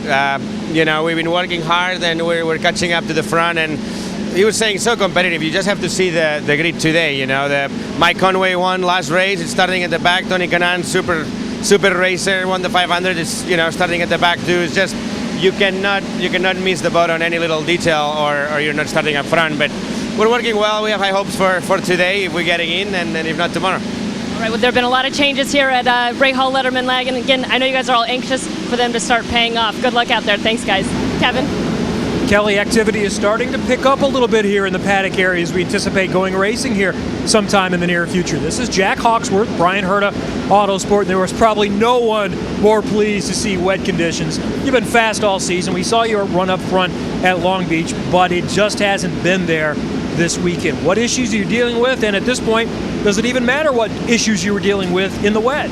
Yeah, it's been a really tricky weekend. I don't think we're 100% sure what's going on. We've had big understeer problems all weekend long. Strange feeling from the front of the car, which we've not been able to get rid of. Like you say, it's wet now, so that shakes things up, especially starting from the back of the grid, 22nd. This couldn't have come at a better time for us, so hopefully it mixes it up. Hopefully, you know, it's going to be a bit of a gamble. Conditions are difficult. Tyre strategy, you know, is it going to dry up? Is it going to stay wet? It's kind of going to be a bit of a lottery, and hopefully we've got, you know, some speed, and we can have a good day. Before this season, it sounded like Luca Filippi was going to get this ride. That's the way it looked from last season. Brian Herta told me a couple of days ago that people that I trust told me, you've got to give Jack Hawksworth a try. He put you in the test. It went well, and he said it's not because Jack brought money. I actually had offers of more money from other drivers. You told me that you thought there was only about a 5% chance of driving, and you were prepared to move on if it didn't come together? Yeah, for sure. I mean, I didn't think there was much chance. You know, I hoped, but it didn't seem at the time like anything was going to materialise. And then, you know, we were going to test with Brian, then we were going to, and they all kind of just came together. And you know, the people involved from both sides did a great job to pull it off, and it was something spectacular, really. And it's given us a chance now to, you know, go out and have a great season. We've got a lot of work to do. We showed, I think, in the first couple of races we got some potential, but there's certainly a lot of work to do. I think this weekend proved that we struggling a little bit. We need to find out why. On the street courses we've been pretty quick, but still not quick enough to be where we want to be. So, you know, we'll keep working hard. The guys are working so hard, you know, having such a great time running with these guys, and you know, we'll get there. What does Brian Herta do for you? Having a former driver as a one-car team, that's a pretty good sounding board. Yeah, Brian's great. I mean, Brian's been there. He's got the T-shirt. He has a lot of experience, and in terms of helping me, especially, you know, with me being a rookie to IndyCar, he's always good just to bounce ideas off. He had similar feelings in the car to what I've had, so I can say, you know, Brian, the car's doing this here, or it's doing that there. You know, what do you reckon? He's just good. You know, he's just a good sounding board, and he's always there, always at the races, and you know, he's calling the race for me as well. So you know, he's a great guy to have. You had your first chance in an IndyCar in the Oval at Texas. What was that like? It was fast, unbelievable. Yeah, the first 2 or 3 laps is pretty insane, to be honest. Like when you jump in an IndyCar on a road course or a street course, didn't feel that overwhelming. But the first 3 or 4 laps on an oval, I mean, the speed at which things are coming up at you is pretty spectacular. Then once you get into it, then it's so much fun because the car's got so much grip, so much power. You're going so quick, it's unbelievable. It's a lot of fun. So I think the race at Texas will be great. It was very windy when we were there, and that made the car a little bit difficult to drive. But you know, even still, the guys gave me a good, comfortable car, and we had a really good productive day. So I'm really looking forward to getting to the Indianapolis 500. It should be a lot of fun. Yeah, he's got that opportunity coming up in just a moment. And Jack Hawksworth, I still find it remarkable. He's in an IndyCar full-time ride. He said, I respect those guys that walk the paddock, but I wasn't going to just take a 1 or a 2 race effort. It was either going to be all or nothing for me this year. He was ready to go get his personal training license and give up dreams of being a big-time race car driver, Lee. And aren't we lucky that he decided against that, because he's a talented young man from Bradford, England. And yes, preparations going on the Verizon Chevrolet for Will Power. Team's starting to get busy as the weather continues to clear. When we come back, IndyCar's President of Competition and Operations, Derek Walker, to give us an update on things here in Barber.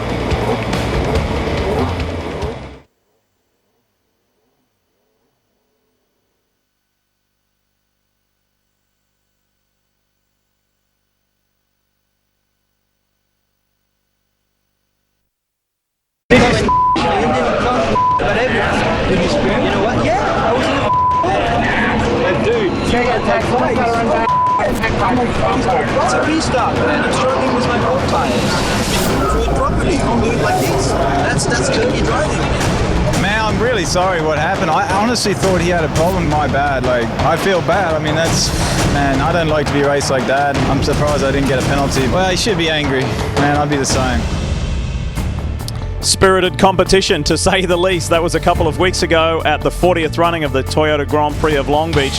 Simon Pagenaud, Will Power, good friends. Now, probably even better rivals. It's going to be an interesting storyline to follow. You can see things are starting to dry up here in Birmingham, Alabama at the Barber Motorsports Park. Time now to welcome into the NBCSN booth Mr. Derek Walker, who is the President of Operations and Competition. What's the state of play? Where are we at?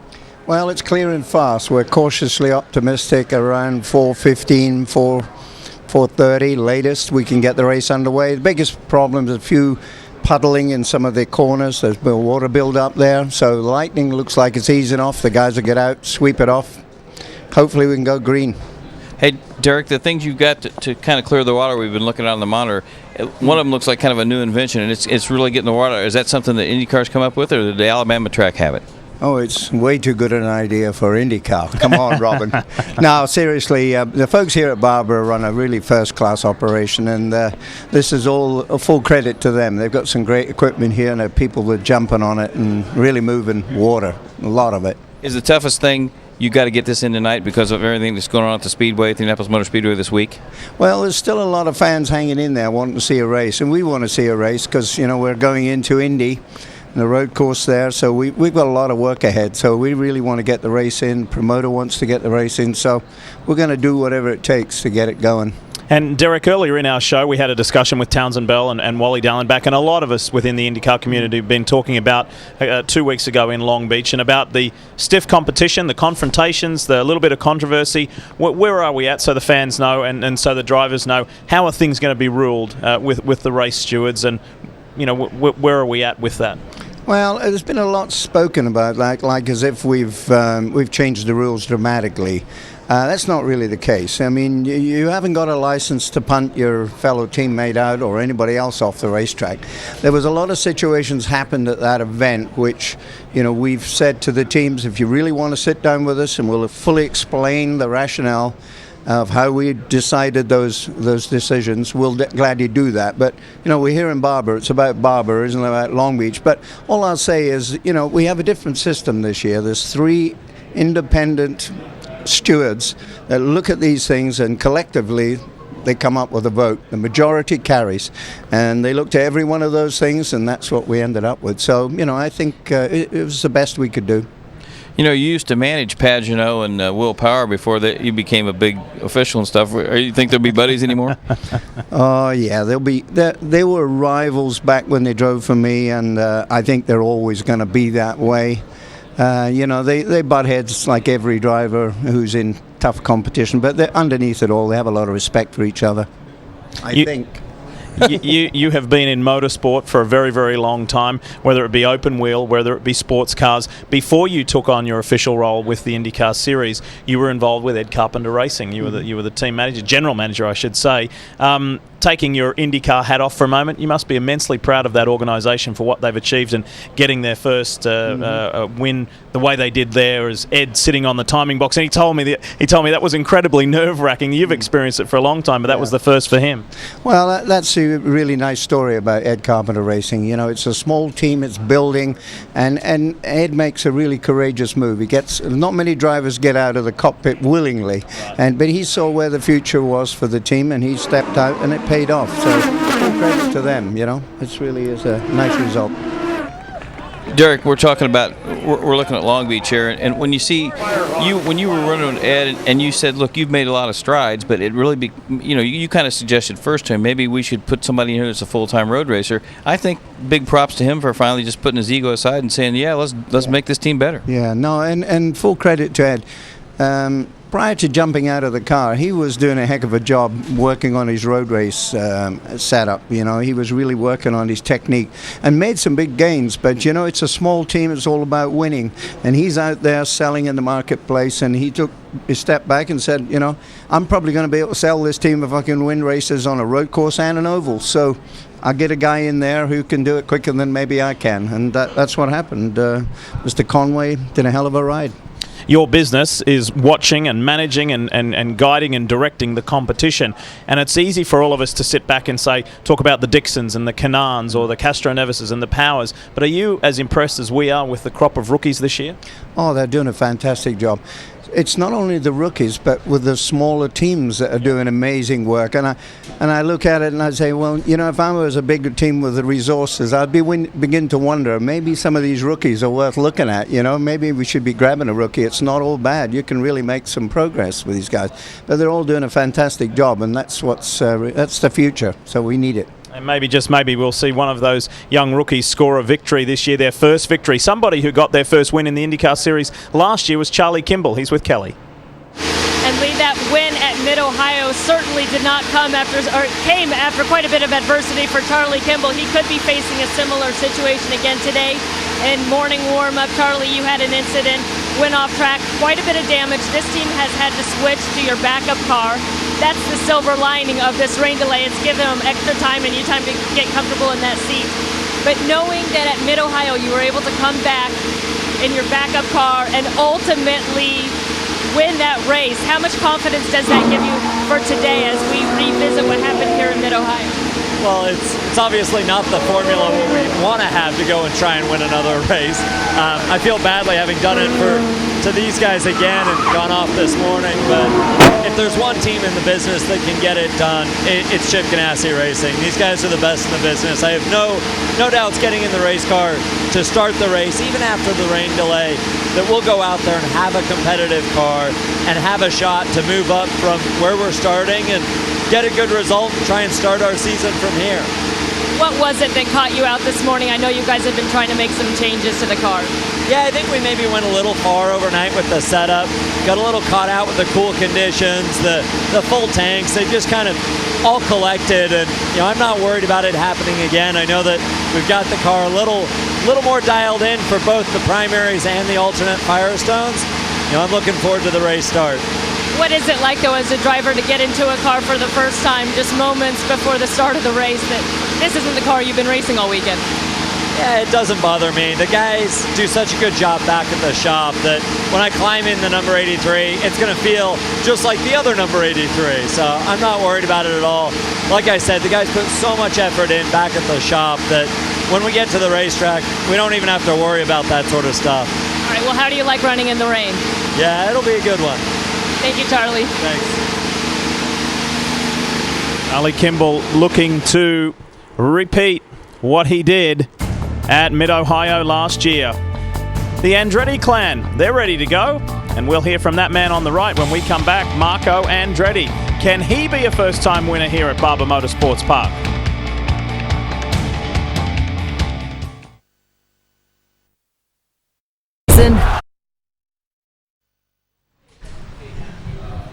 Several weeks off at the moment for the Formula One World Championship, but it roars back into life, and it's the first of the European leg of the season. It is the Spanish Grand Prix, and it's coming your way at 7:30 a.m. Eastern on May 11. We'll look forward to that. Does the Mercedes domination continue, or will Red Bull bounce back? It's one of the storylines we're following throughout the season. Another storyline is let's go racing here in Alabama, that's for sure. And that's one of the best pictures we've seen all day, because the rain is clearing, track is looking drier and drier, and the track workers we must pay tribute to and say thank you, because they've been working feverishly to try and get this ready up against a pretty tight time deadline. So hopefully we'll see racing within the next 20-25 minutes or so. So we'll keep you updated. But for now, let's go to Kevin Lee. Kevin? Two of the Andretti Autosport drivers are down here, Carlos Munoz and Marco Andretti. And Marco, you have had a better look at the racing conditions, or potential racing conditions. You just took a little look out there to see what we're dealing with? Yeah, I mean, there's still some rivers. Actually, the rain's picking up a little bit now, unfortunately. But I'm not the best one to talk to about safety. I would have been out there 2 hours ago. Well, it's the lightning was the concern. We can deal with wet, but we're not real big fans of going out in a thunderstorm type of condition. Do you see a lot of standing water out there? Yeah, I mean, my biggest concern, probably my only concern right now is the really fast chicane 10-11. There's a river that really runs right at you there, but other than that... A river? I don't know, I mean, maybe 2-3 inches of water. Do you like the wet? I normally do, yeah, I mean, we're just going to have to see what happens. It's a lot of times it's circumstantial, right place at the right time, and whoever can get up to speed quickest. Carlos has been quick all season. How are you in the wets? I don't know. My first time on the wet was in St. Petersburg qualifying. Went pretty well. My first win in Indy Lights was in rain and then slick tires. So I felt quite confident, as Marco said. We gone like 2 hours ago to race in the conditions.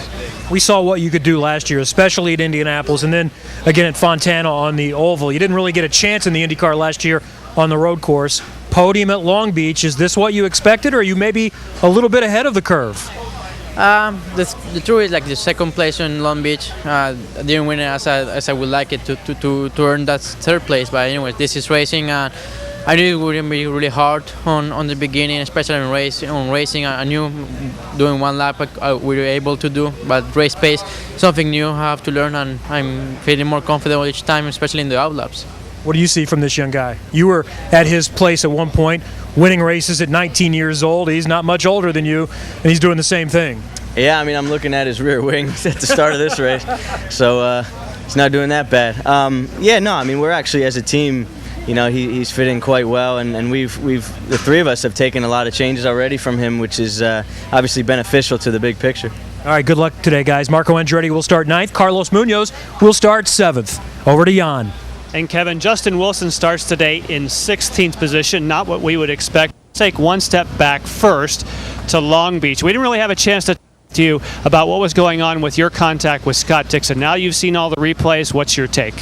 I was trying to pass Scott on that restart, and we did the over-under at the previous corner, and I thought he knew where I was, but watching the video, he clearly didn't realize I was there. But I'd been alongside the whole length of the straight, so I was expecting racing room, but you know, it's just one of those things, pretty frustrating way to end the race, but now we're focused on this weekend and trying to get back to the front. We had a bad qualifying, but hopefully we'll have a good car for this race. Now, because of that incident and some others, there was a lot of traffic in between the two races with the drivers, emails with IndyCar. How do you feel this is resolved? Resolved because you're on the drivers' committee, you make those presentations. Do you like the way that's going? Yeah, I think we need a couple more races to fully understand what they mean by the rules. You know, they changed some of the wording in the rules this year, and I think a few of us are still not quite clear what they mean by that wording, but it'll become clear. The more races we do, the more we'll understand. You're in a very similar situation to Takuma Sato. Very fast in the open test, and then, if you don't mind me saying so, lost when it gets hotter. Why? If we knew, we wouldn't be lost.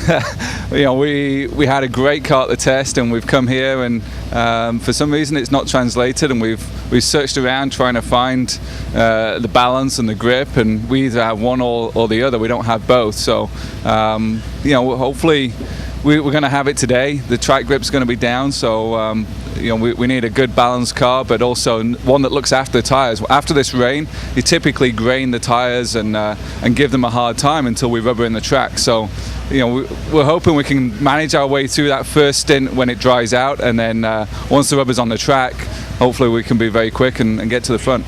So does that mean you've gone now back more towards the setup you had on the test? We've tried to work out what we did wrong. I mean, it's just a process of elimination, and we made a couple of changes.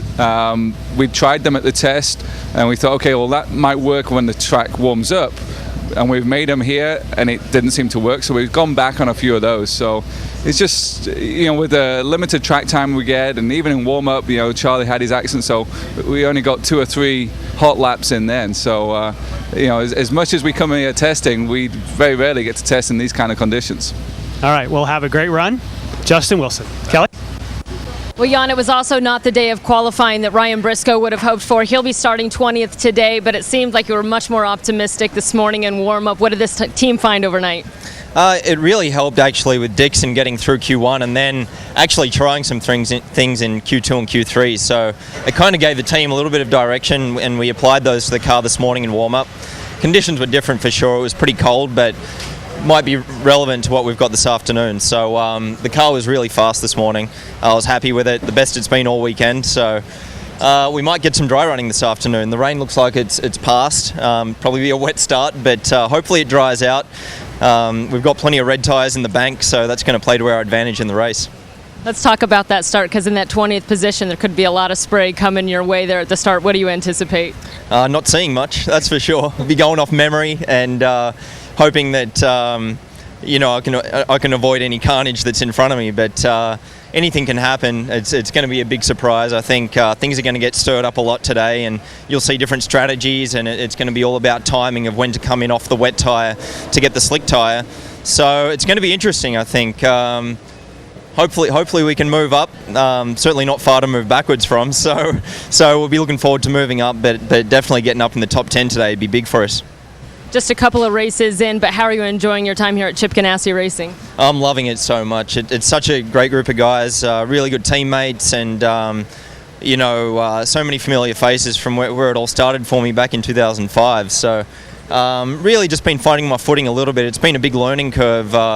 I think this team has really developed some good setups over the years, but it's unique, and with myself and the engineering, we're just sort of learning our way a little bit, with the very limited testing that we've had. So I'm having a great time and just looking to keep improving as the season continues. Talking about testing, we're going to head to the Indy road course next month. You were one of 2 drivers that got to get out there and test. It won't be exactly the course that you tried out, but what do you think, and how are you looking forward to that race? I can't wait. I think it's just really fun to be running the road course at Indy. It's great to bring back the month of May that it used to be. Although driving backwards around the track to begin with, I think it'll be interesting for a lot of the fans that maybe have only ever seen us run around the oval. So I think it'll be really cool. I think it'll be a great track for racing. We'll put on a good show, and looking forward to hitting the track on Wednesday. All right, looking forward to the good show you guys are going to put on here. Thank you, Ryan. Thanks a lot. Cheers. Yeah, Ryan Briscoe looking to really kickstart his season after a crazy off-season. He was headed to one team, and then that road got blocked, and then he ended up at Ganassi, and of course he and his wife Nicole celebrating the birth of their baby daughter Finley. So it's been an interesting winter, that's for sure. He's looking forward to a hopefully sizzling summer, and there's his teammate Tony Kanaan's car, there's his other teammate Scott Dixon's car, and I have to be honest, at one stage we didn't think we would see this afternoon, but boy, isn't it a pleasant sight to see the cars getting ready to roll down pit lane. Now, I don't know how I did it, but I've managed to coax Wally and Townsend out of their elaborate Hollywood-style trailers just to come back and do a little bit of work. But Townsend, these guys are your peers. You're competing at the Indy 500 this year. It's been a long delay. Last time they were out was warm-up this morning. It was dry conditions. Yesterday it was very hot, dry conditions. Now they get thrown this wild card. How do you deal with that mentally?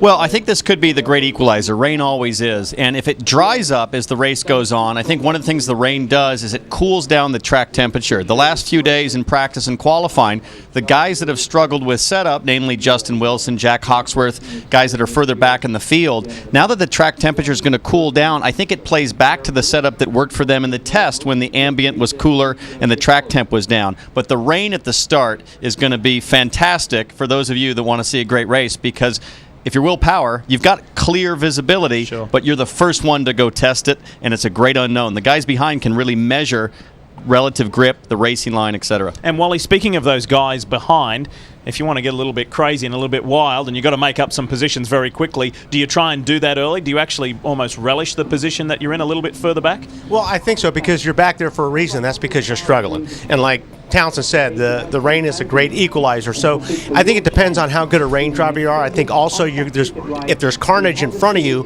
you're going to be able to get a lot of those spots. This racetrack, it's very important track position. We talk about it a lot.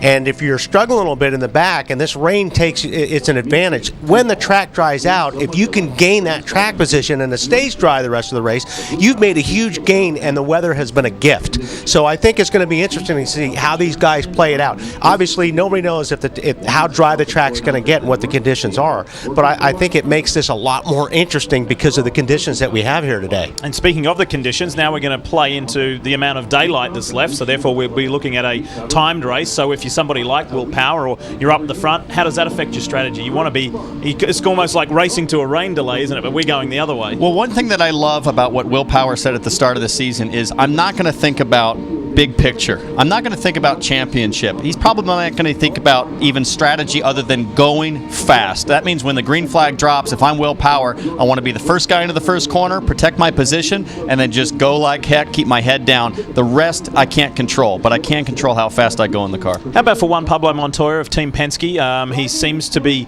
getting his head around it and getting a handle on it. That seems very odd to say for a guy who's won the Monaco Grand Prix, the Indy 500. He's a series champ, of course, all of his exploits in NASCAR. He's an enormously talented driver, and he's starting to take step and step further. Does he make a big step forward today? He could. I mean, he's a good guy that he likes the rain and he can run. I think he probably feels like, when he signed this deal, that he would be up a little bit further. He would be running in the top 3 or 4.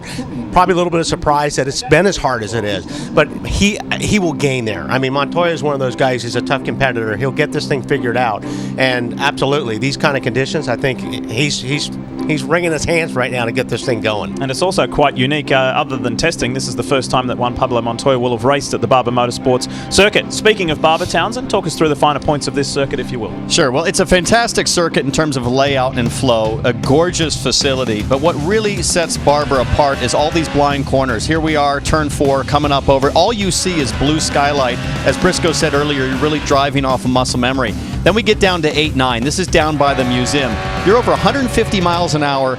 Pause it there. Look at that blind entry. You just see the trees. You might pick one tree and aim for it because you've got to dance over these curbs, get it gathered up, and then you're on this really fast run through 12 and 13. This is where Charlie Kimball went off earlier today. But again, a blind drive down into the valley, huge vertical compression, and now the car's going to unload and it's blind again. So this track is all about blind faith and total commitment on entry in those key areas.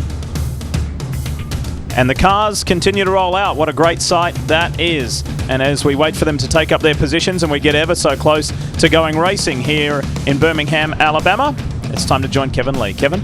I've got one of Townsend Bell's teammates in Indianapolis, Sebastian Saavedra, with KV Racing Technology. All right, how are you in these kind of conditions, and what's the challenge of knowing, because we think it will be dry at some point before we're done, of knowing when to come off the wets and get on to the slicks? Well, definitely it's going to be a lot of adaptation going on. We're going to start with a pretty damped track, which I will predict maybe 30 or 25 laps before it's 22 cars really suck the water out of it. And then it's a matter, as we were speaking, who's going to be brave enough to be the first to put slicks out there. I love rain, I think it's an excitement, a new excitement for everybody to watch, something that I really enjoyed in St. Pete. Not the best for the fans, but I think we're going to give a very good show out to there. It's a good start to the season for you, 11th and 9th, you're 10th in the championship. Is this the best situation you've been in? Have you made the step and the progress that you hope to make coming into this season? Definitely. I think it's all a process right now, and I think everything that you've been learning throughout the years, this year I'm really putting everything into play. You keep learning, and as Jimmy says, you never stop learning, and every time you go out there, you just try to put your marks and try to see where can you improve. There's always something to improve, and that's where the case we're right now. You were the different team last year, Dragon Racing. Does it help, though, that your teammate from last year with that team is your teammate this year with this team, Sebastian Bourdais? It helps in a way that we know how each of us work. We know what the kind of car that we like, and the car that we're developing here at KB Racing Technology. It's something that it's a step forward from everything that we've been learning so far.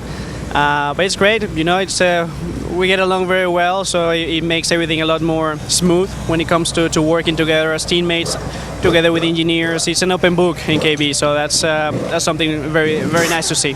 When we walked up, we caught you mid-snack, and we've all been snacking because we thought the race would be over in about 15 minutes or so. But in all seriousness, you guys plan on how you're going to hydrate, because this is an incredibly physical race, when you're going to eat. How does that change things when you get started two hours later? Well, definitely that moves everything a little bit, but we also need to keep our calorie intake. We are always preparing with our protein or carbs throughout the race. As of right now, during the rain, it's not as physical as it will be as dry. Lots of G-forces, not only in braking, but lateral Gs. So definitely we're looking forward to a long race. It's going to be very hectic at the end, and it's whoever manages the tires better who is going to be in the front. So looking forward to it. Have a good day. Thank you, guys. Sebastian Saavedra will start 13th today for KV Racing Technology and AFS Racing. Kelly? Kevin, just a couple spots behind him will be the rookie, Carlos Huertas. And Carlos, I imagine from all your European racing, you've seen rain once or twice along your career. How comfortable are you in wet conditions? I'm comfortable. I think if the car is good and you do everything right, you can be very fast. I've been in conditions worse than this, so I think the biggest problem is to be able to see what's up front, but if that's okay, then it's not a problem. This deal came pretty late getting together for you. What have been some of the biggest challenges with your move to IndyCar? Just learning the circuits and getting used to the car. Obviously I did 2 days, which helped me, and just how long the races are is a lot of strategy, and you have to save your tires, save fuel, be patient. Like in Europe, you attack a lot on the first few laps, and here is a lot different. How do you go about learning a track? I've heard some guys that go on YouTube to watch onboard videos or play video games. What's the secret for you? Watch a lot of videos, obviously not a lot, because then you get the wrong impression sometimes, and if you can do a sim, that helps just to know where to go and get a reference, and yeah, just look at data and stuff like that. But the biggest thing is when you drive it, that's when you start feeling things, and that's when you learn it the most. I mentioned that you'll be starting 15th. How much of that do you think you can make up in wet conditions? Does that open up on-track possibilities, or will you have to make up positions in the pits? A bit of both. I think the race is going to start wet, but with this weather now, maybe halfway it's going to be dry, so attack in the beginning is important, but if you can't, be a bit patient, and then on the strategy, switching from wet to dry tires at the right moment is key. All right, well, hopefully we're going to get this thing underway shortly. Thank you very much, Carlos. Good luck. Lee? Carlos Huertas, he's been yet another one of this impressive rookie bunch. And look at that, isn't it a pleasant sight activity on pit road, pit lane here at Barber Motorsports Park. After a long afternoon, we want to say thank you for hanging in there for us. The captain's here, and what a really good time it is for Penske at the moment. The win last night at Richmond International Raceway with Joey Logano. Can one of his 3 guys win again here today at Barber, a track that the captain's men have dominated at? And yes, you might even be a 3-time series champ and an Indy 500 winner, but still you got to do the hard work. Bobby Rahal and his National Guard team looking for a good result for Graham today.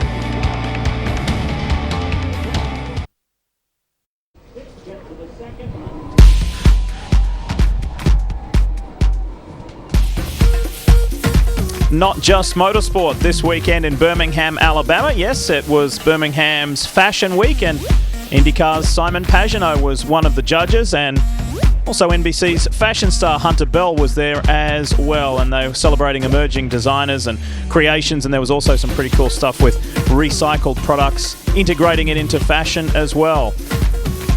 Birmingham's Fashion Week held over 5 nights, so there's been plenty going on in this part of the country as well. As we welcome you back to Barber Motorsports Park, and the teams, cars, drivers, just about ready to go racing here for round 3 of the Verizon IndyCar Series. Before we do, we're going to give you a unique look at this track, thanks to Townsend Bell and a special guest. All right, so this week we're taking our own Kelly Stavis for a lap around Barbara. Kelly, have you ever been around here before? No, and I understand you haven't either. Well, I did like a lap and a half last year with Wally, so there's a lot of blind corners here that you can't really see, like right here. I'm not sure where it was. It goes, there it is. I brought a map, actually, if you can, let me see here. If you can help, wait a second, this is the hairpin, I think. All right, whoa, a little too hot through there. Don't want to do that this second lap. You all right? No. Breathe, it's okay. Pace car. Now this is the hardest section. This is where we saw Sebastian Bourdais go off in practice. We're going to come in here, again blind, coming in. Whoa, boy, these back tires are well used from Paul Tracy's lap last week. Down here, this is the museum corner. We're going to exit all the way out. If you get a little too much, we get a little grass. And now a very fast chicane. Again, we can't see here, so we're going to just kind of dance it on through. Woo! Last time I did this, I crashed a rallycross car, just so you know. All right, now this is the hard part. This is what all the drivers talk about. You come in here, little brush of the brake, can't see, we see the ski stick there. Whoa, get it in. Coming on down, and a lot of guys go off at the exit here like we almost did. Woo! Now I think this is the right. Check your map, please. Come on. Put your special glasses on. Okay, coming through here. This is, oh, this looks like the last corner. We might actually get, yeah, this is the front straightaway. How about that? It looks better with that on. Oh, we're off! No. Folks, that's a lap at Barber. I didn't know I was going to have to do all the talking, but... You literally took my breath away, Townsend. A nice ride there for sure. And listen, Townsend, myself, a lot of us here on the crew have received tweets from you, and we thank you for being concerned for their safety. But folks, they really are belted up. They wear lap belts, so there are no shoulder strap belts in the Honda Pace car. But thank you for your concern, but they are really paying attention to the safety concerns with their belt. Good sign, isn't it? Looking good, not too far away. We're hoping at the bottom of the hour we will get the command to begin things here at Barber Motorsports Park. But Kevin, who do you have? I've got Michael Andretti, a guy that feels very optimistic about today. He's got 4 drivers starting in the top 9 with the starting positions, and as good as the cars have been, you would probably have preferred just a more straightforward dry race. Yeah, because when you have these conditions, you never know what's going to happen. It could be crazy, especially I think the first stint it'll be pretty crazy, and then it'll turn into a normal race after that. So hopefully we survive that with the 4 cars, and hopefully one of them comes home. As a strategist, is this one of your toughest challenges and toughest days, knowing when to put the slicks on? And if you go too early, that's bad news. Yeah, I mean, that's always a thing, especially here because you got the rivers, that there's a lot of running water. So it's going to be a tough one. It's going to be, a lot of it's going to be the driver's call, but also we have to be watching what the competition is doing. And I think the other thing we have to be concerned with is, if somebody spins off, the yellow comes out, now you're going to the end of the line because of the closing of the pit. So there's all kinds of things we have to look at. So it's going to be interesting. We saw at Long Beach 2 of your drivers impacted with contact, as has been pointed out. Ryan Hunter-Reay did not make a move on a teammate, so it's a different circumstance, but they're all close together. What's the general philosophy in taking care of each other? You just said it. They got to take care of each other, and they do. I mean, I don't see them doing anything to put each other in danger, and if they do, it wasn't done on purpose, I can assure you. But it's always a worry. We've had it already. We've had starts where our cars are up front, and 3 or 4 of them are taken out in the first turn. So, we always hold our breath for that first lap. All right, that's Michael Andretti. Over to Jan. And with Roger Penske, we're talking strategy first with Michael Andretti. Now with Roger Penske, you're going to make the calls for Elio today. You love to call races. You love the strategy. Is this a perfect scenario to take a big risk? Well, I think today it's going to see how this track is with the wet conditions. We're all starting on wet tires, which I think is good, so we're starting with a level playing field. But I think it's going to be interesting to see what kind of downforce people run in the race. It's going to dry up, and we'll see what happens. Early pit stops, I think they're going to shorten the race, I understand. So there'll be a lot of things we'll deal with today. Now, for you and your organization, of course, you're on a roll, having won last night. Does that kind of carry in with the morale for what's happening today? Well, this race, we take each race each day. Obviously, last night was terrific with Brad and Joey winning that race down at Richmond. But Will on the pole here is a good moment for us. And with C. Montoya, the job he's doing, of course, Elio obviously has been terrific. All right, well, enjoy the challenge. It's going to be a good one today. Thank you, Roger. And you may have noticed there Roger Penske alluding to the race being shortened. Yes, we have just received word that it will be a 1 hour, 40-minute timed race. Now, in the past, there's only been 4 years of history here at Barber Motorsports Park, and of course, cautions affect things time-wise. We've had anything from an hour 45 through to 2 hours and a quarter. So, but this will be fixed at a time due to the day we've had weather-wise and light-wise and programming-wise. So it will be 1 hour and 40 minutes. That's a guaranteed duration for the third round of the Verizon IndyCar Series. This is the Grand Prix of Alabama at Barber Motorsports Park. And look, it's time to go to work.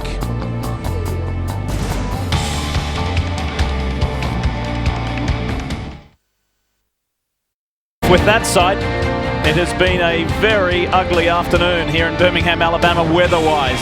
But the lightning, the thunderstorms, the rain has moved on to enable us to get round 3 of the 2014 series underway. A 1 hour, 40-minute timed race is about to begin after much waiting and a lot of fingers crossing for things to get better weather-wise. And here is Hinch, James Hinchcliffe. He's ready to go.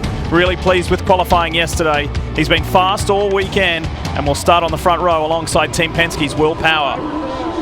And he's ready to get things going because it's been a frustrating start to the series. He thought that he was in with a shot to win it, the Toyota Grand Prix of Long Beach, and he was until that big crash. There is our pole sitter, Will Power. He's the championship leader to the tune of 28 points. He loves this place and has had 3 poles, 2 wins in 5 years. He's going for his 3rd win here today. And how about the defending winner, Ryan Hunter-Reay, in the DHL Honda?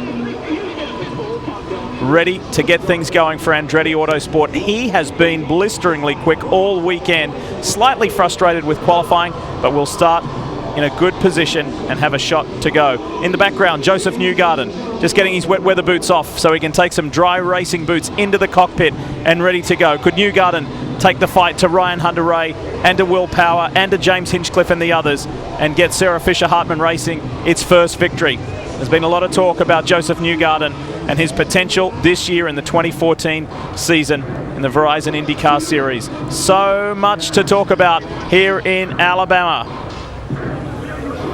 Time to check in with Robin Miller. Robin?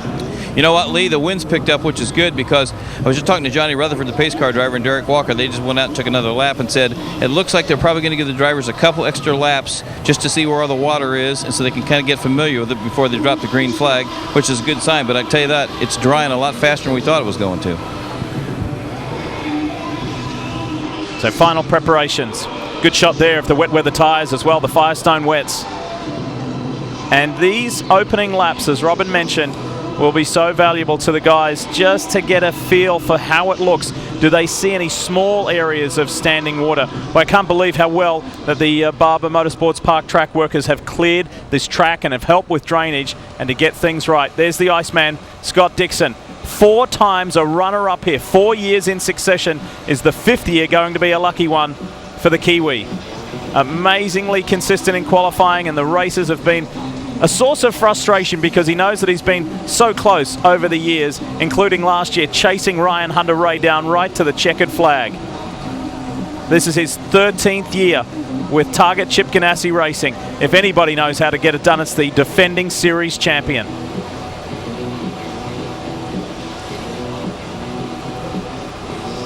The drivers strapped in, they're locked in, and when we return to Barber Motorsports Park for the 3rd round, we'll get the command, and yes, thankfully, we'll go racing. Here come the top 3. Joseph Newgarden comes out in front. Can he maintain it? Hunter-Reay to the inside. Oh! 3 of them get taken out. Oh! Can you believe what you've just seen? It was a rookie move. Patience is a virtue, and someone wasn't very virtuous today. Whoever started that, I would say it wasn't a smart move, especially in that corner. I didn't expect anything like that in 4. There's no situation where it even works. When the checkered flag flew on the 40th Long Beach Grand Prix, Mike Conway stole the show, but the attention slid Ryan Hunter-Reay's way for instigating a messy moment at the front. A racing driver, when he's in the moment and he sees a chance to go for it, I went for it because I want to win the race. RHR then felt the wrath of many drivers, including his own teammate. Here in Alabama, the 2012 Series champion looks to redeem himself on a course where he has memories of a better style.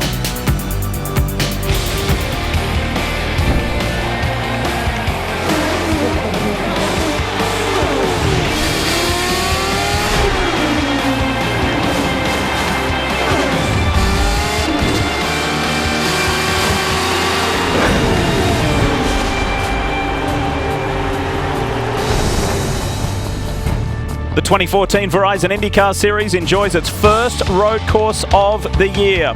Off the back of 2 city street courses, this is the Honda Indy Grand Prix of Alabama at Barber Motorsports Park in Birmingham, Alabama. Round 3 of 18. Marco Andretti yet to win on this track. Can he notch up a victory here? It would be crucial for him to get things rolling. And what about the defending winner, the 2012 Series champion, Ryan Hunter-Reay? He's ready to roll. Last year was as near to perfect as you could get, from pole position to standing on the top step of the podium. He's got very happy memories here. So too does Helio Castro-Neves. Really good stuff. He won here in the inaugural year in 2010, and he's had a pole as well. He feels strongly about this Alabama circuit and is ready to continue things in a positive manner because he sits 4th in the championship at the moment. His teammate there in the number 12 Verizon machine leads the way.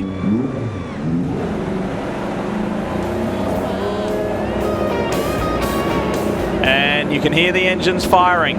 Remember Robin Miller's report a little earlier, if you were with us, the IndyCar officials are going to give the 23 drivers just a little extra time to get set, to feel comfortable, and just to feel and see the conditions. Kevin? Well, it has been a miserable start to the season for James Hinchcliffe. He is 22nd in the championship, but he has been fast, and he's been fast all weekend, starting second. Now, he does have Will Power to contend with there on the other side. We go back to someone who has not won yet. Last year, we had 4 first-time winners. 17 of the 23 have won. If you're going to pick a first-time winner, it might be this guy right here, Joseph Newgarden, Jan. And Kevin, of course, Scott Dixon is fired up, ready to go. And we know that rain is a great equalizer, but we also know that Scott Dixon is known as the Iceman. He knows at the start of this race, when it's slick, he's got to protect the car, got to stay out of trouble, and then let the racetrack come to him. Kelly? Schmidt-Peterson teammates Simon Pagenaud and Michael Loshin will start 10th and 11th respectively. The Frenchman actually had the fastest lap in qualifying. Although it came in round 1, he still thinks he has a good shot to win starting in the top 10. For his rookie teammate, it was the first time he advanced to the second round of qualifying. Unprepared for the rolling start at St. Pete and is determined not to lose any positions when the green flag drops today, Robin. Kelly, 2013 Indy 500 runner Tony Kanaan started 33rd at Indy in 2010, finished 11th. He started 17th at Baltimore a couple years ago and finished 3rd, but it's been a long time since he's been this far back. He's the master of the fast start. He's the master of the overtake. He's going to need it today because this team's got a long way to go. And this is our first good look here with cars on track and just where those sitting water spots are on the track. Now, the 2-seater out on track. Martin Plowman is behind the wheel of the machine.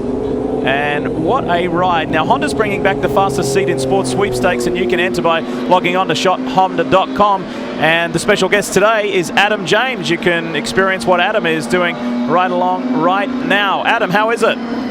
This is an incredible ride. This is definitely an experience of a lifetime. I just like to jump on it.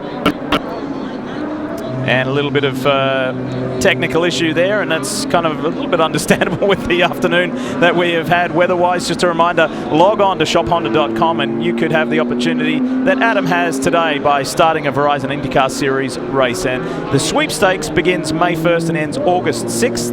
No purchase necessary. That is a little bit of an extra special ride, isn't it? No question. I'm looking at Martin Plowman now. He's a current IndyCar driver. He'll be racing for AJ Foyt Racing at the Indianapolis Grand Prix and at the 500. Normally it's a retired guy, Wally. I'm thinking Martin might want to just have a go here with the green flag, see what he can do. I don't know. See that water running across the racetrack right there? Yeah. That's the stuff that Martin would be concerned about and the rest of these guys. That's the thing where if there's running water or there's water that's seeping across the racetrack that plays havoc on an IndyCar. You see these guys are trying to blow it off right now because even though it's wet, when you hit that, as Townsend will tell you, you lose all grip. You do have a little grip with rain tires, but when you hit that kind of water, it's done. And it's not very often, as Robin mentioned, we see Tony Kanaan, the reigning Indy 500 champion, at the back. But first, let's go to the front. Will Power, for the 33rd time in his open wheel career, he sits on the pole of the Mothers starting grid, and it's his 3rd time here at Birmingham. And Joseph Newgarden, another great qualifying run, outside row 2. A lot of people talking about this kid's future. Where could he end up? Maybe with one of the big teams. Let's keep it on rolling and give you the full picture. A couple of veterans, Scott Dixon, Elio Castro Neves on the third row of the grid. So Wally, when you're up the front, when you like these guys who have a prominent starting position, how do you play it? Well, like I said, I think the biggest advantage these guys have is being able to see. And, you know, another thing, too, when you're kind of, if you have somebody in front of you, you can judge a little bit on how far you can go in the corner under braking and stuff. You know, really, I think Townsend, probably one of the toughest jobs right here. The hardest part's going to be Will Power or whoever takes the lead, because you're the first guy through. You're the tester. You're the guinea pig, and everybody behind you has the benefit of watching your tires grip different parts of the track. And one of the keys here is to quickly figure out the optimal wet line for these conditions, but it's going to dry fast, and that'll change everything. And how about Tony Kanaan back there, Lee? I mean, it's just not something we're used to seeing on a road course. If there's a hard charger looking to come through the field, it's going to be that guy, and he's done it before. And that's one of the things we like to update you with throughout the broadcast all the time, is who are the biggest movers and where did they start and where did they come from. And we'll constantly do that for you with TK, with Tony Kanaan, and also Mike Conway, who's starting further back than where he would like. With thanks to National Guard, we'll have this on board with the number 15 National Guard entry of Graham Rahal. Don't wait for the start. Let's test them out. Make sure we're where we want them. Simon Pagenaud has this view for us, courtesy of Lucas Oil, aboard the 77. And look at that. Now keep in mind the camera is a little higher than Simon's head in the cockpit, but that's the view. That'll give you some idea and give us some idea of what conditions are like. For Scott Dixon, Verizon brings us this view of the Target Chip Ganassi entry, the number 9, the defending champion of the series. It is going to be a tough day's work. We've been talking about this man here, Joseph Newgarden, and we look forward to what he brings us. And I'm just, these views are going to be incredible. You know, one thing too you got to be concerned about is not the spray, obviously, but these visors fogging up.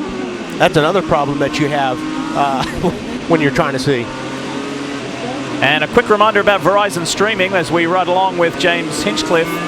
Download the IndyCar 14 app. Visit verizon.com/IndyCar, the App Store or Google Play. That's Verizon and IndyCar, driving technology.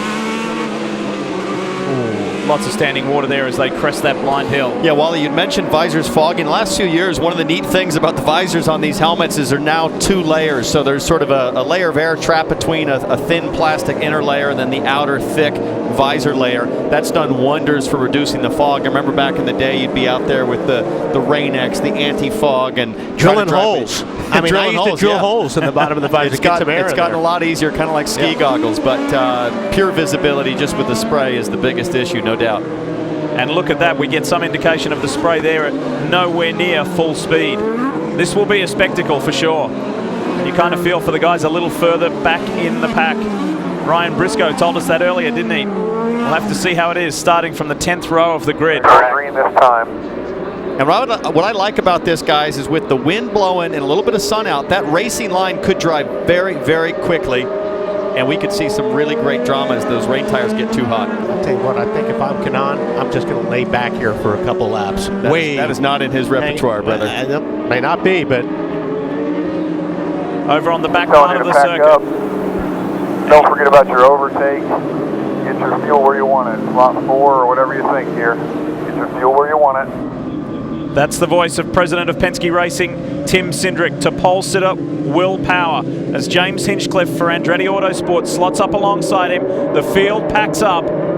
Can you imagine being one of these 23 IndyCar drivers for the Grand Prix of the Honda Indy Grand Prix of Alabama? We are set to go finally after a lengthy rain delay. Round 3 of the Verizon IndyCar Series in very trying conditions. Andretti pulls out very early, further back in the field, and pole sitter Will Power will take turn 1. Wow, and look at Huertas went inside Saavedra there, almost in the overrun area off the side. Side by side, the grip's going to be on the outside line, I think, here. Let's watch. Hinchcliffe went to the inside, though. He went wheel to wheel with Will Power. Look at this. Hunter Ray slots in as well. He looks that inside line into turn 5. Oh, that visibility is miserable further back for all those guys.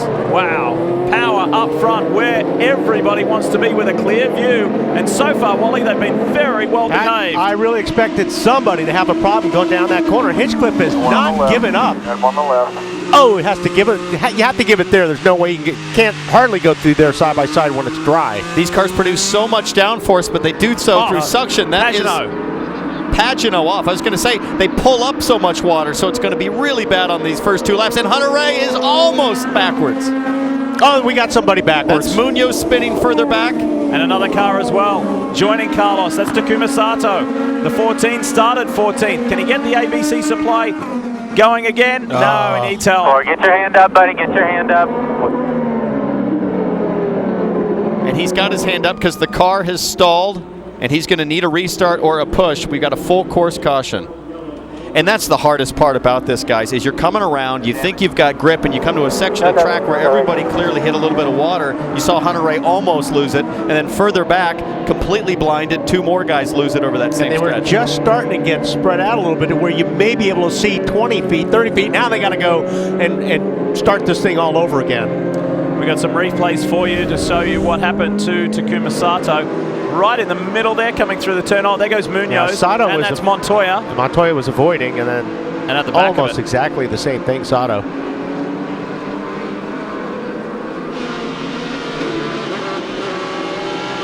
Simon Pagano. Check this out in the 77. I think that curb helped a little bit I think all that rally experience in Europe helped him there. That was an amazing save. Watch Marco Andretti here in the yellow and blue machine. Just popped out on his teammate Carlos Munoz. And then tucked back in. There was no advantage gained there. Really a clean start.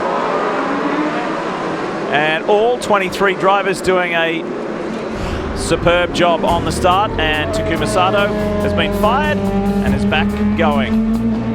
You're watching NBCSN's coverage of IndyCar, brought to you by Battery Tender. Proud sponsor of Graham Rahal. Become a part of the race at racetogive2014.com. By National Guard. Become a citizen soldier. Learn more at nationalguard.com. And by TireRack.com. Find, deliver, install Tire Rack.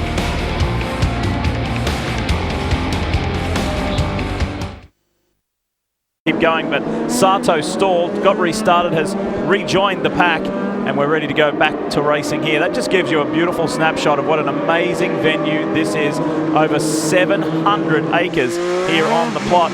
And if you want to know how difficult it is to be an IndyCar driver today, check this out with the reigning series champion Scott Dixon. You can see him pulling a tear off here, getting ready for this restart. And that water is going to keep coming up, meaning the cars are going to pull it off the asphalt, shoot in the air. It'll get better and better with each lap, but here we go. Restart, and green means go here. You can pull out of line. As soon as that green flag flies, you start racing. Green. Hunter Ray on the inside of his teammate, but he's not close enough. Power, Hinchcliffe, Hunter Ray, Castro Neves, Dixon, Newgarden, and Andretti. That's the top half dozen. Look at RHR around the outside. Now side by side, Hunter Ray has a little bit of an advantage because he's on the clean part of the track and he gets the power down better. Because Hinchcliffe was on the dry line, which is rubbered up, it's really slippery. Ryan Hunter Ray is desperate to get that win he feels he should have had in Long Beach, and he wants to go back-to-back here. And look at that, Michaela Lotion on the inside of Joseph Newgarden, and Montoya lights it up and gets sideways out of turn 5. Now look at the spray off these cars. I mean, that is just really, really incredible. You cannot see anything. I mean, you really, all you're doing is if you pick a spot, whatever you can see. If it's a guy's wing in front of you, you're just basing off of that. And a lot of times, if he goes off the racetrack, you're going to follow him because you cannot see. No question. It's a lot like fighter pilot, formation flying. And the other problem here is you don't have the muscle memory because you've been running in the dry. All your reference points are based on the speed in the dry, not in the wet. Montoya pushing a Lotion really hard here. And the World Series by Renault driver and race winner Michaela Lotion. So look at this, around the outside goes Juan Pablo Montoya. Wally, we spoke about this earlier. He's on a mission. And he is. And like Townsend pointed out, he knows where to run on these racetracks because, like he said, where the rubber is on the line, it's very slippery right now. He's actually looking for the dirt and the debris. That's where these rain tires really hook up. That was such a great example of the grip of the rain line, which is rim shotting the outside of the corner. You see a lot of guys experimenting. Look at Bourdais back here, all the way outside on that cushion, just riding around with good speed. Kelly? remember for Juan Pablo Montoya, it has been about 7 years since he has raced in wet condition. He was a little unsure of how it would play out. He seems very comfortable with his setup today. And although he was pretty chirp earlier when we talked to him in the pre-race show, he has been battling somewhat of a flu throughout this week. He said he kept waking up in the middle of the night with sweats, but this guy was amped up. He was ready to go racing about an hour ago, guys. Doing a super job in these challenging conditions in the PPG entry for Roger Penske, and he gets sideways. That's where he and Munoz left the racing circuit earlier. That's where you're testing. Every lap, the track is getting a little bit better. The rain is, or the water's coming off the track, so you're pushing it a little bit harder every lap, and that's the envelope that you're pushing right there. You're going to find out where the edge is. And your visibility is getting better with each lap, so your confidence grows, but you got to be careful. Look, he's pulled the same move again there on Marco, the over-under in the final corner. And I promise you, Marco's guys are going to be telling him, stay outside in that last right-hander. Andretti wants to challenge back into turn one, but he's unable to. And another position for Juan Pablo Montoya. Up ahead, Scott Dixon is the next on his list, and then Penske teammate Helio Castroneves. And look at Bourdais. Bourdais I've been watching because he's working the outside line better than just about anybody. I'm not sure how much of an advantage he's seen at this point, but he's coming up on Alosha now, and he's going to put some of his IndyCar rain experience to test. Nice. Look at this, Bourdais. Nice. Yeah. Beautiful. And the over and under, can Alosha respond? They go side by side out of the hairpin. And that's one of the hardest things to do when you're racing in the rain, is know how far you can drive down in the corner before you get on the brakes. Well, one of the things Bourdais knows is that he can rim shot the outside of a corner for grip, but he can also run up the inside in a braking zone and also have that grip, because again, that's the rain line typically. It's not as rubbered in. Kevin, what you got? Well, Sebastian Bourdais has been pushing for a win. He hasn't won since 2007, and he says that might be one of the reasons I've made some mistakes back at Long Beach, into the tires a couple of times, in practice, off a couple of times on Friday. He is in a position where he has the opportunity to now press the issue. He loves the chemistry on this team. Now he wants everyone to get rewarded. And there is the co-team owners, Jimmy Vasser, former series champion on the right, Kevin Kalkoven on the left. Eagerly watching their man, Sebastian Bourdais. You got Newgarden behind you. And that's the message to Bourdais. That's Newgarden behind, who has gone backwards. Newgarden running in 10th after that promising and positive qualifying performance. Joseph just finding his feet. Race leader Will Power into the turn 5 hairpin, has a comfortable margin over Ryan Hunter-Reay, who has about the same gap back to his teammate James Hinchcliffe, who sits third. And life is more comfortable up here, Townsend. They're doing a fantastic job, really. I mean, Power, it's very hard to do what he's doing. The first guy on the track, you've got the great visibility, but you have to be the guinea pig, as Wally said earlier. Now, all of these guys would have most likely disconnected their rear anti-roll bar to aid with rear grip in anticipation of the rain. But if the track dries as quickly as it looks like here, it could be really interesting to see their balance fall off. Look at the river crossing here. You see these two big stretches of water pushing across. That really is going to hurt your traction. You can see everybody's trying to go around it if they can. And look at the progress Tony Kanaan has made right there. TK, the Indy 500 winner, is just carving his way through this field on a very interesting day in Alabama. We'll be back.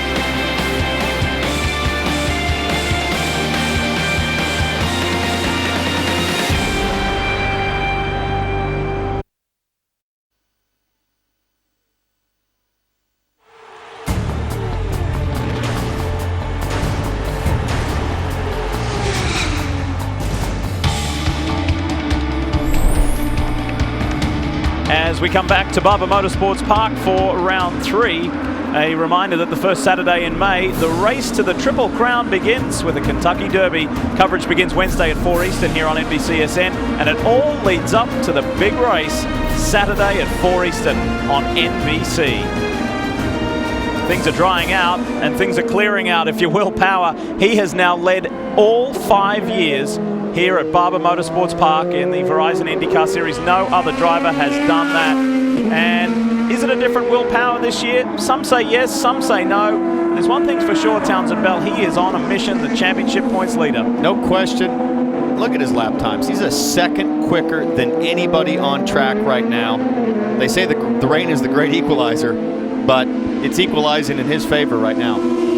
He shared with me a personal story where he went to good friend and longtime friend and supporter, former Formula One driver Mark Webber, and just said, you know, with those 3 years of finishing runner-up in the championship, Mark had some adversity in his career and dealing with that kind of really savage relationship with Sebastian Vettel, and said, what do I have to do? What do I have to do? And Webber gave him some very good advice, career advice, and about work ethic, etc. And it seems ever since having that meeting with Webber, he's turned things around.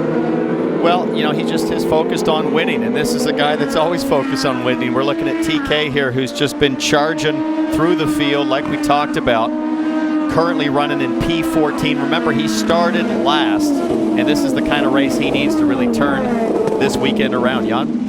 And the reason he needs this, not only the conditions, but also because of that momentum. You heard him say in the pre-race show, they really missed the setup in the dry. They tried all kinds of things. And in case you're wondering, they did try Scott Dixon's setup. It just did not work for Tony Kanaan. So he and his engineer, Chris Simmons, continue to work to try to find what will work for Tony. But these conditions are giving him the opportunity to go out there and show what he can do in the Great Equalizer on wet conditions.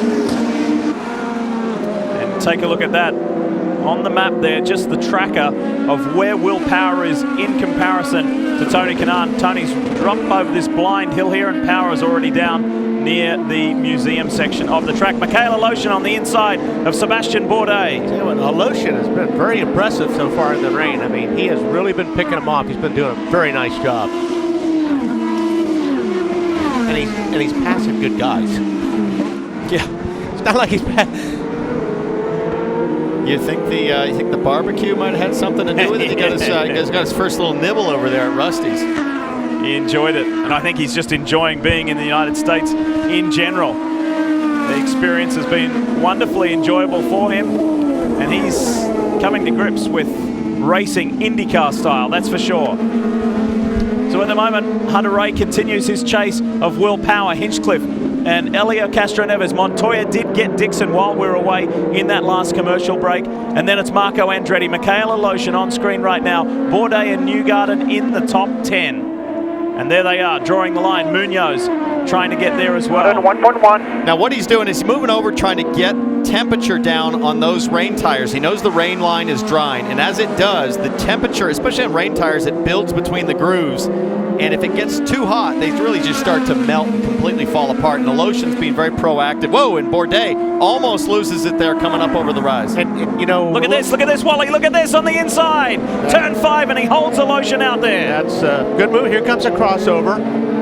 So, and your Townsend's right, though. If these guys are searching for all this water, I don't know if they can go another 15 laps, Townsend, because this water is going to start disappearing. They're not going to be able to cool their tires. And these things, when they, I don't know how you would call it, when the grooves take off on this tire, it grinds them up fast. Like in 1 or 2 laps, you can totally ruin these tires. And it rounds off the sharp edges. And when it rounds off the sharp edges, it loses all of its bite essentially on the water. Kelly, you can add.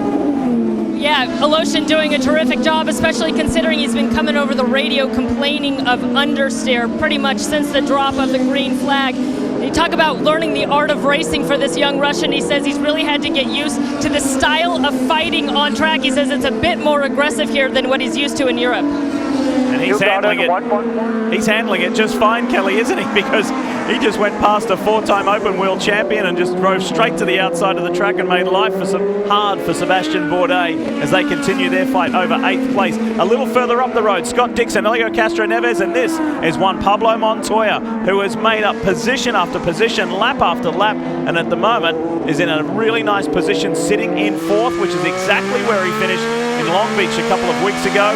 He is knocking on the door of getting on the podium on his return to IndyCar racing. If you've just joined us though, up front, this is a power show. Will Power, that is. The Team Penske driver, well and truly in command over Ryan Hunter-Reay, last year's race winner.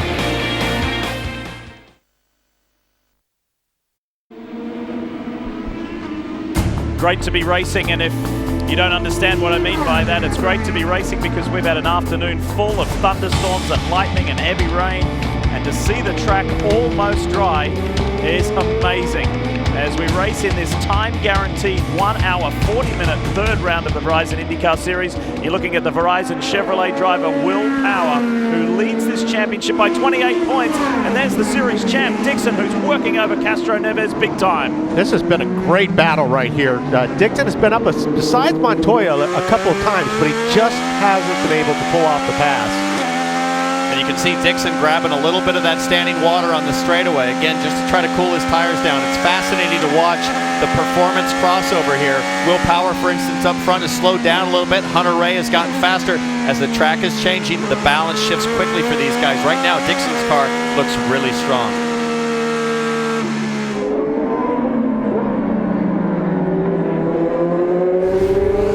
Back and show you this. This is Jack Hawksworth on the right-hand side of your screen. Ryan Briscoe on the left. That downhill section into turn 5, the hairpin. It's a really signature corner here at Barber Motorsports Park, and the rookie made a good job. Oh, Will Power! Power is off! The race leader, when he had 4 seconds lead over Ryan Hunter-Ray, has gone off the track at turn 5. And that might have been all of that 4 seconds given up there. Let's see if he's fallen behind Hunter-Ray. Just as we were talking about the balance changing and the performance changing. No, he's lost the position. Hunter Ray is to the lead. Just when things were well and truly in control, what has happened to Will Power?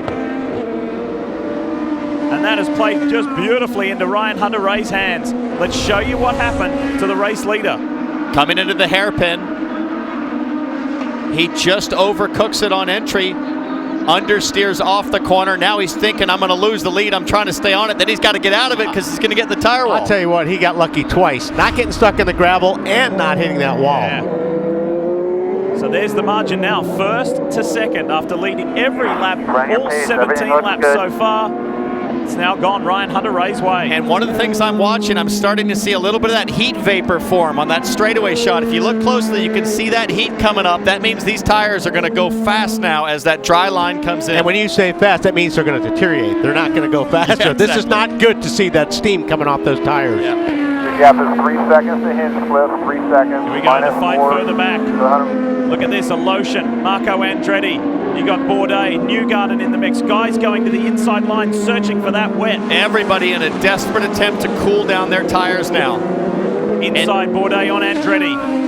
And look at Bourdais, that's a great comparison. And the inside line is now finding the grip that guys want. Let's see what happens here in the brake zone. Bourdais to the inside.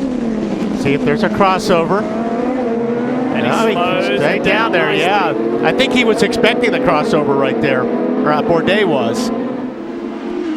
But you know, Townsend, it's going to get to a point where the first guy's going to come in, and we've seen a lot of times they're going to gamble and put the dries on, and everybody's going to, you could lose or gain a lot of time depending on how that first guy puts those dries on and how quick he goes. Oh man, but if you're that first guy, it is such a roll of the and dice. that's a problem right there. That stuff across the track is really, really bad on the dries. Absolutely, especially when you come out with no tire warmers. Those things are cold as rocks, and you've got to get temperature and find out if you've come in at the right time or too early.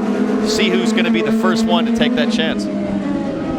We can't say enough about the 26-year-old Russian, Mikhail Aloshin, who is now running 7th. He's chasing Scott Dixon down. He's not fazed by the big stars around him, and he's doing an incredible job picking off positions and surging forward. As we check in with Juan Pablo Montoya, we're hearing he may be having an issue here.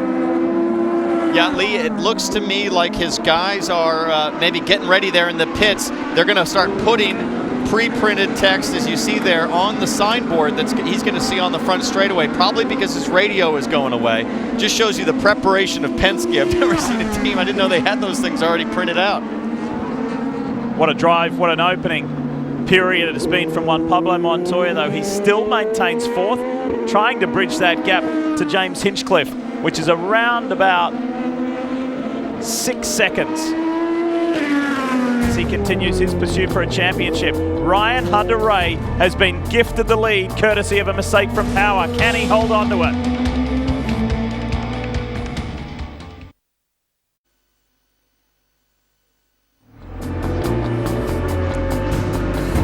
A very definitive dry line is beginning to form on the Barber Motorsports track, and that's going to start making people make strategic decisions like while we're in the commercial break, the car on screen there, Oriol Servia for Rahal Letterman Lanigan Racing came in and pitted. And why not? I mean, Oriol Servia not running the full season. He needs a great result anyways. Why not take a chance and come in? Now, is he on dry tires? He is. He is on red tires, which is what you would do, right? The temperature's down. You're gonna put the softer reds on to take advantage of the temperature. And we've got to watch his lap times now.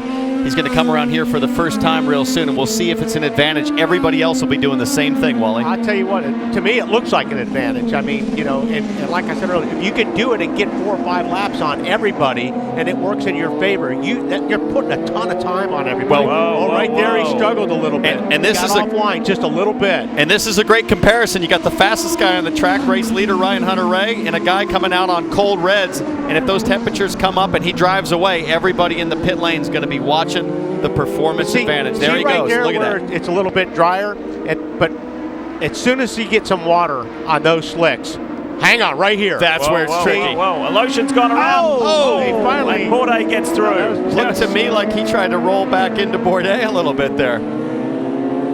And look at all those positions lost. Alotian and Bourdais were having a tremendous scrap for 7th position, and now that's gone Sebastian Bourdais' way. Down in turn 5, it's a hot spot at this track. What happened? And Alotian's just kind of holding his line. Bourdais gets in deep and just gets up into the back of him there. Now Bourdais going to give him a hand signal like goodbye, and Alotian's going to keep rolling backwards and try to see if he can just give him a little nip there. Full course caution, guys, and look at the temperature coming off of those rain tires. You can see the heat just blowing up there, and Bourdais is off and running. Now, that's Mikhail Alotian, the Russian, just waiting to be rescued and helped. But the reason why Ryan Hunter-Reay is out in the lead is because Will Power, who had led every lap, same corner by the way, turn 5, until that. Can you believe it, Wally? Yeah, like I said, he dodged a couple of bullets right there, but now looking up and down pit lane. Up now, yeah. Firestone reds, slick tires. Everybody's going to go, and that's going to make this restart really treacherous. Temperatures are going to be down on everybody's new tires, and that restart, man, it's going to be one to watch.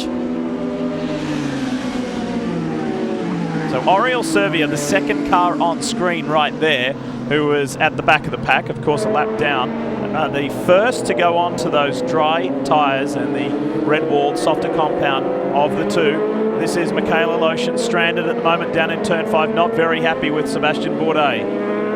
And one of the issues I noticed, Lee, when we were looking closer on the rain treads there on Alotian's car, the tread level, I mean, you're talking about a half of inch of rubber already gone off those race tires. You can barely see the grooves, so they're essentially on slicks anyways at this point, which might explain Bourdais' issue there and getting a little lock up and getting in the back of Alotian.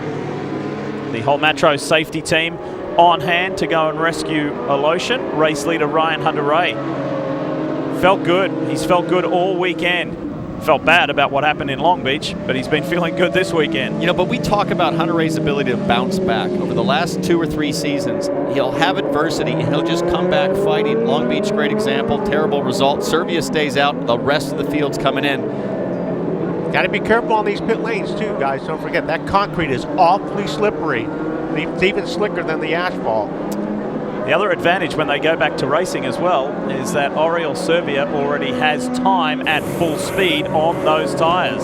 And essentially on the same fuel strategy at this point, right? So Servia could be in for a great day. Power's done.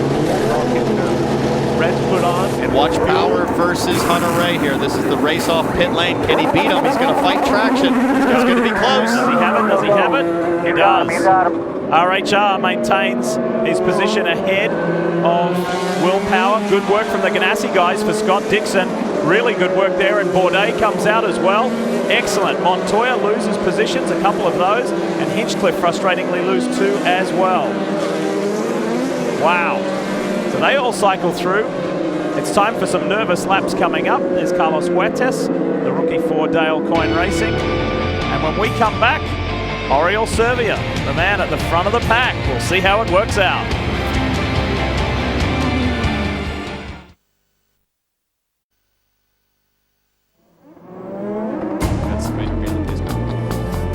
Yes, you are looking at a very damaged race car, and there's an extremely frustrated driver. It's Carlos Munoz of Andretti Autosport, and he lost it just on the outlap after making his first stop in an awkward situation. The skid marks on the grass tell the story. And this very talented rookie who finished on the podium on the streets of Long Beach is out of the Honda Grand Prix of Alabama. That's the tail end of it. You know, we just get the tail end, but there's so much urgency for these guys under caution to get temperature in those cold, slick tires and get the temperature fast, and he just pushed it too far, obviously, under yellow. Really tough break for him. But it shows you the challenge in dealing with all of these condition changes. You really have to be on top of your game, and a mistake can be so costly.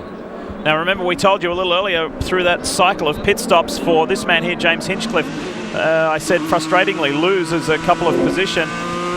This is what happened during that opening stop at the United Fiber and Data team.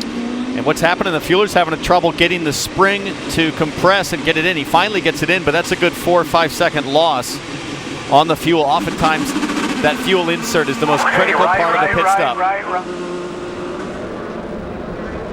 Now, take a look at this. On the right-hand side of the screen is Helio Castroneves, and he's gone to the wrong pit box. This is a la Lewis Hamilton when he left McLaren and went to Mercedes. He went to Justin Wilson's pit. Lee, but you can see why. I mean, look at this. The uniforms between the Boy Scout guys and the AAA guys are identical. Yeah. How about that? The penalty of sponsorship. Yeah. Paint schemes. Hamilton did the same thing. After seeing McLaren uniforms for so many years, he forgot that he was driving for Mercedes momentarily. He said, oh, hey, there's Bob. I'm coming in. Yeah. So Munoz's car will be rescued. We'll clean things up and go back to racing. What a day we've had.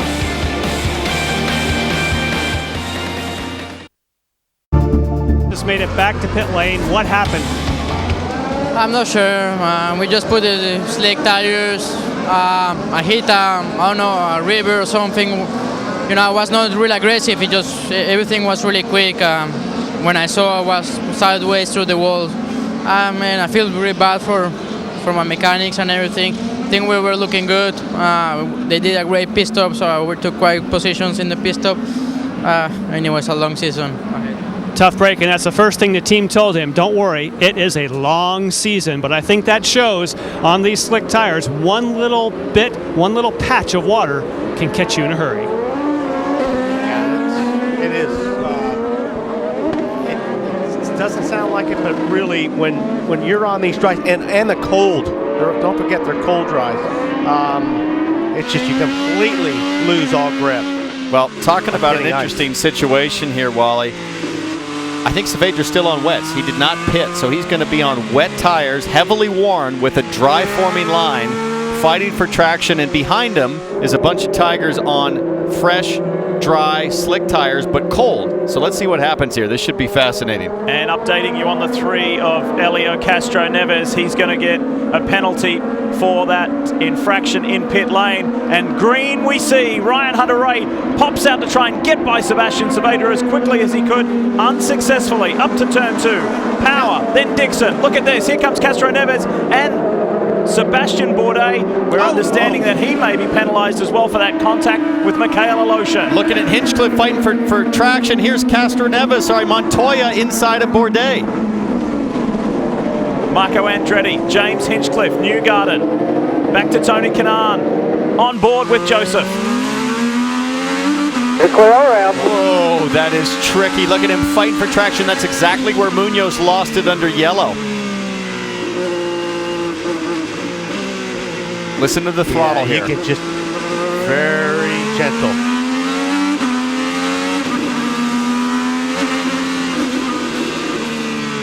Oh, they are tiptoeing through that fast chicane now. Oh, somebody's off there ahead. It's Montoya. Juan Pablo Montoya is in the gravel trap.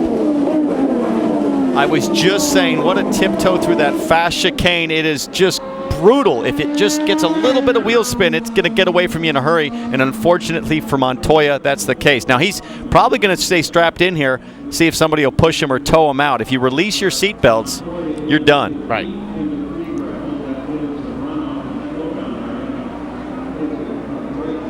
Visor up to signify that he's okay. It was just a spin and a dump in the gravel trap. Montoya, who had been running very well today. As you can see, he's animated to get going again. Oh, was there contact with Bourdais? He may have gotten some help on that one. He was awfully close to Bourdais' nose there, who already gave a little love to Aloshin earlier. There's Bourdais up ahead. Watch this. On board with James Hinchcliffe. Here goes Montoya around the outside of Hinch. Now look at Marco. Marco's on that outside line. Watch Hinch fight for traction. Nice move, Marco Andretti. Now watch this. Look to the right-hand side of your screen. Look right, look right. Really can't say. I mean, I would guess, it's such a fast corner, I would guess that he just lost it on wheel spin with how much people are tiptoeing through there, but we're going to have to look at it again. There's another angle, this time from behind. Take a look at this. Way up there. No, I think he just lost it by himself. Yeah, I don't think Bourdais got into him on that one. Wow. Kelly, what do you have?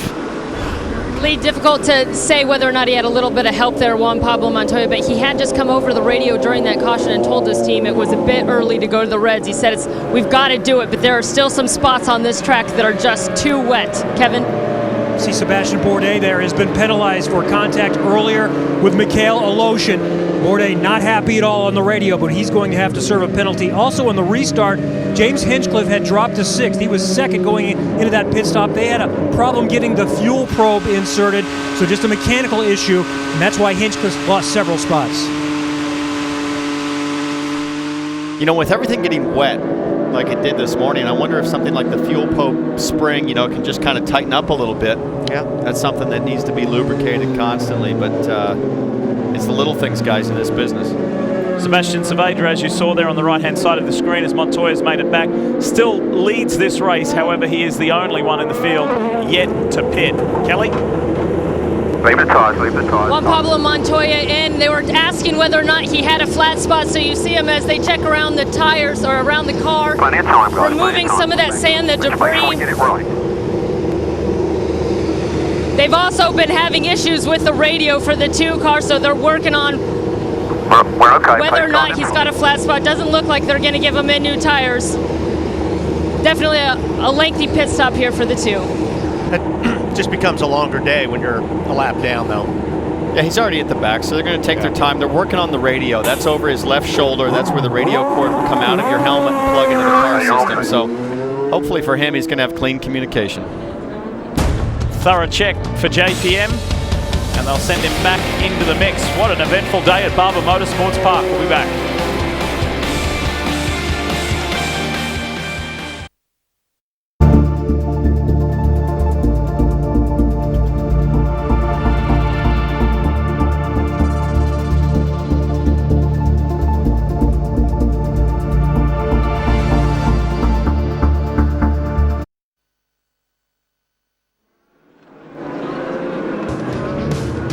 Clear conditions here in Birmingham, Alabama. However, still a very greasy and treacherous track for those left in this race to contend with. And speaking of races, what a menu we've got coming up for you throughout the month of May. Of course, Formula One, Spanish Grand Prix. It's the first of the European leg. Our friends at ABC, of course, will bring you the IndyCar Grand Prix of Indianapolis.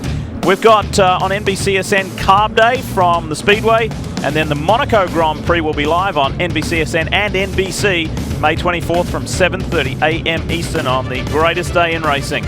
Really looking forward to it. It's always a busy and the best month of racing there is. Sebastian Saavedra still leads this race, however, he has yet to pit, so he's a little bit of a sitting duck as we're getting ready to go back to racing at Barber Motorsports Park.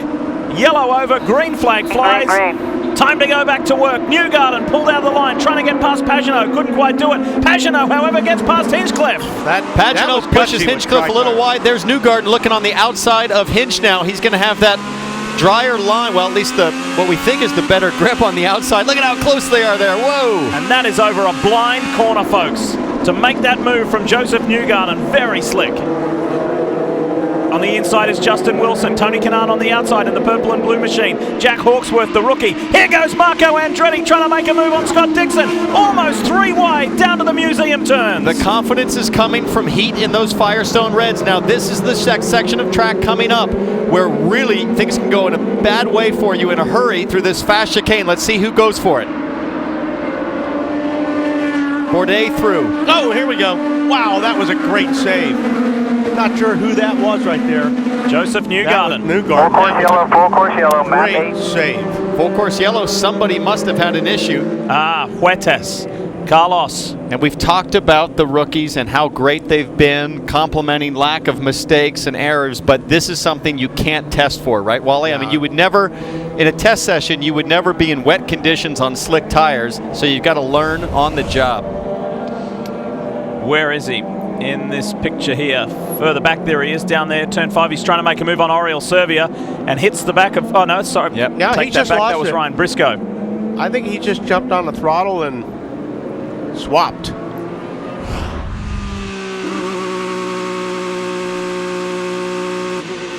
Let's take you back a few moments. Let's show you the restart because it was pretty frantic. Look to the right there, Simon Pagenaud on the inside of James Hinchcliffe, and Newgarden lining up a shot as well. Yeah, look at these guys. Now, Newgarden's doing the right thing by taking a little bit of space away. Sorry, Pagenaud, a little space away from Hinchcliffe. Hinchcliffe's out on that exit curb, is going to have no grip. But man, that hairpin exit, guys, has just been brutal, whether it's under yellow or under green. Well, how about this for a ride? This is onboard Joseph Newgarden, Sarah Fisher Hartman Racing. Watch this. Whoa, whoa, whoa, whoa, whoa. I'm going for it. I am going for it. I tell you, did a great job there. And like I said, when he got on the other end of this racetrack, when that thing swapped ends on him. But look at his hands dance on the straightaway over those wet patches. I can't tell you how intimidating, how sketchy it is to come off of a dry section at 150 miles an hour on slick tires to hit standing water. Man, these guys are working overtime. This is as close to a home race as Joseph gets. He's from Hendersonville, Tennessee, just outside of Nashville.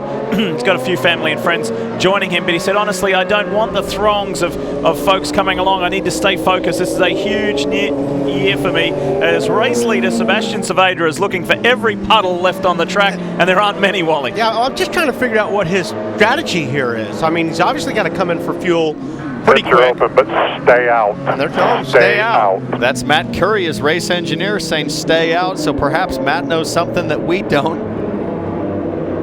And with the amount of cautions, it just continues to help him. And like we said, you know, the track still has some water, so he still has some. You're doing it great. I'm okay. This is a tough call. This is what we had to do. Based on this, these guys keep going off on reds. So you just keep yourself on track here. When you pit, we're going on reds. But I'd like to get these other guys going where it gets a little bit drier.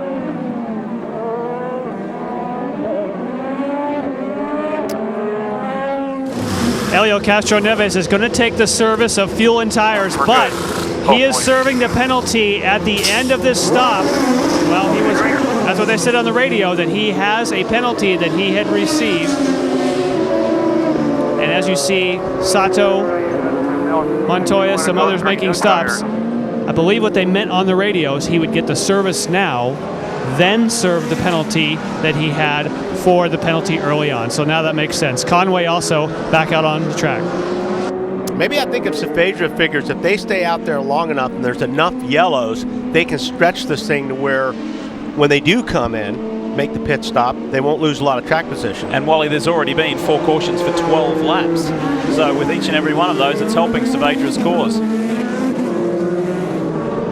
Going green this time, lights are out.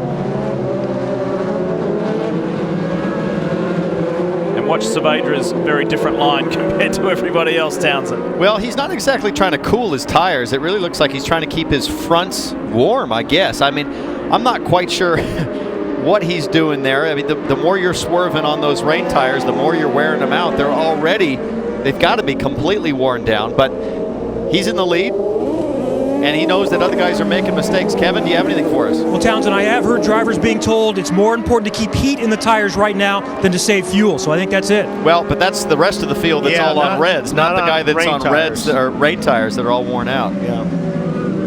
And we have not seen Sebastian Bourdais serve his penalty either. So we'll continue to monitor that. The man in the hydroxy cut, number 11 for KVSH Racing. Ready to go racing now in Birmingham, Alabama at Barber Motorsports Park. How long can Saavedra stay out front? That question is about to be answered. Hunter Ray, Power, Andretti, Pagenaud looking racy. Hinchcliffe wants to get a little bit of revenge on Newgarden for the move he put on him last restart. Briscoe inside of Rahal, just squeezing in. Rahal doesn't want to relinquish it.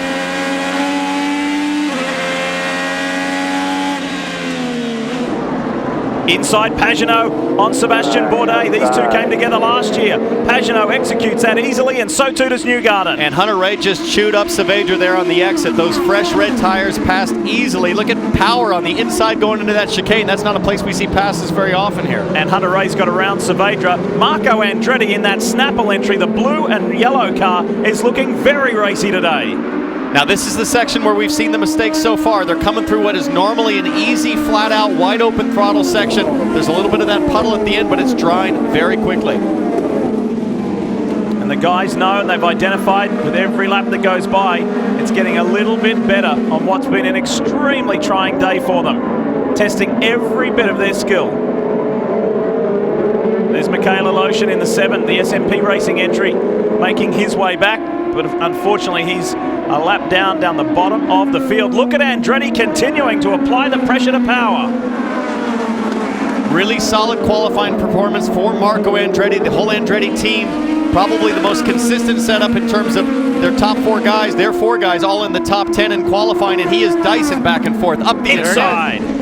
Nice, very nice. That was very decisive from Andretti, but Power comes back on the switchback. But Andretti's got the momentum. And then Saavedra has come in, made his pit stop. And that's what we don't understand. He's going to pit under green here. He's going to come out on cold tires, and the gap is going to be huge. But if there would have been a caution a lap ago, yeah, that's a gamble that they take. Ryan Hunter-Reay enjoying the lead at the moment. And what will Will Power be thinking at the end of this race if it does not go his way? The man who dominated the opening stanza before making that unforced error. Well, here's where the rain setup. So remember, at the start of this race, you had to make a decision. Do I set the car up for dry or do I set it up for wet? We went 30 laps here where the track is now drying with the dry line. All of the drivers and the teams that have disconnected that rear anti-roll bar for maximum grip in the wet, they're going to start picking up massive understeer as that rear of the car is slow and lazy to fall over and grip up. It's really not ideal for the dry conditions. How about Tony Kanaan on screen right there in the 10? After starting 23rd, it's been a good solid work day for Tony. He's knocking on the door of the top 10, but at the moment, it's RHR, Ryan Hunter-Reay.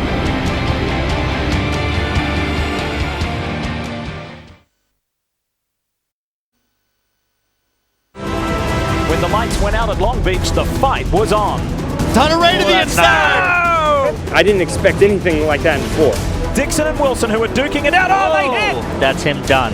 Pagenaud in the tires at turn 6. Chrome horn. No respect, really. Well, he should be angry. I'm surprised I didn't get a penalty.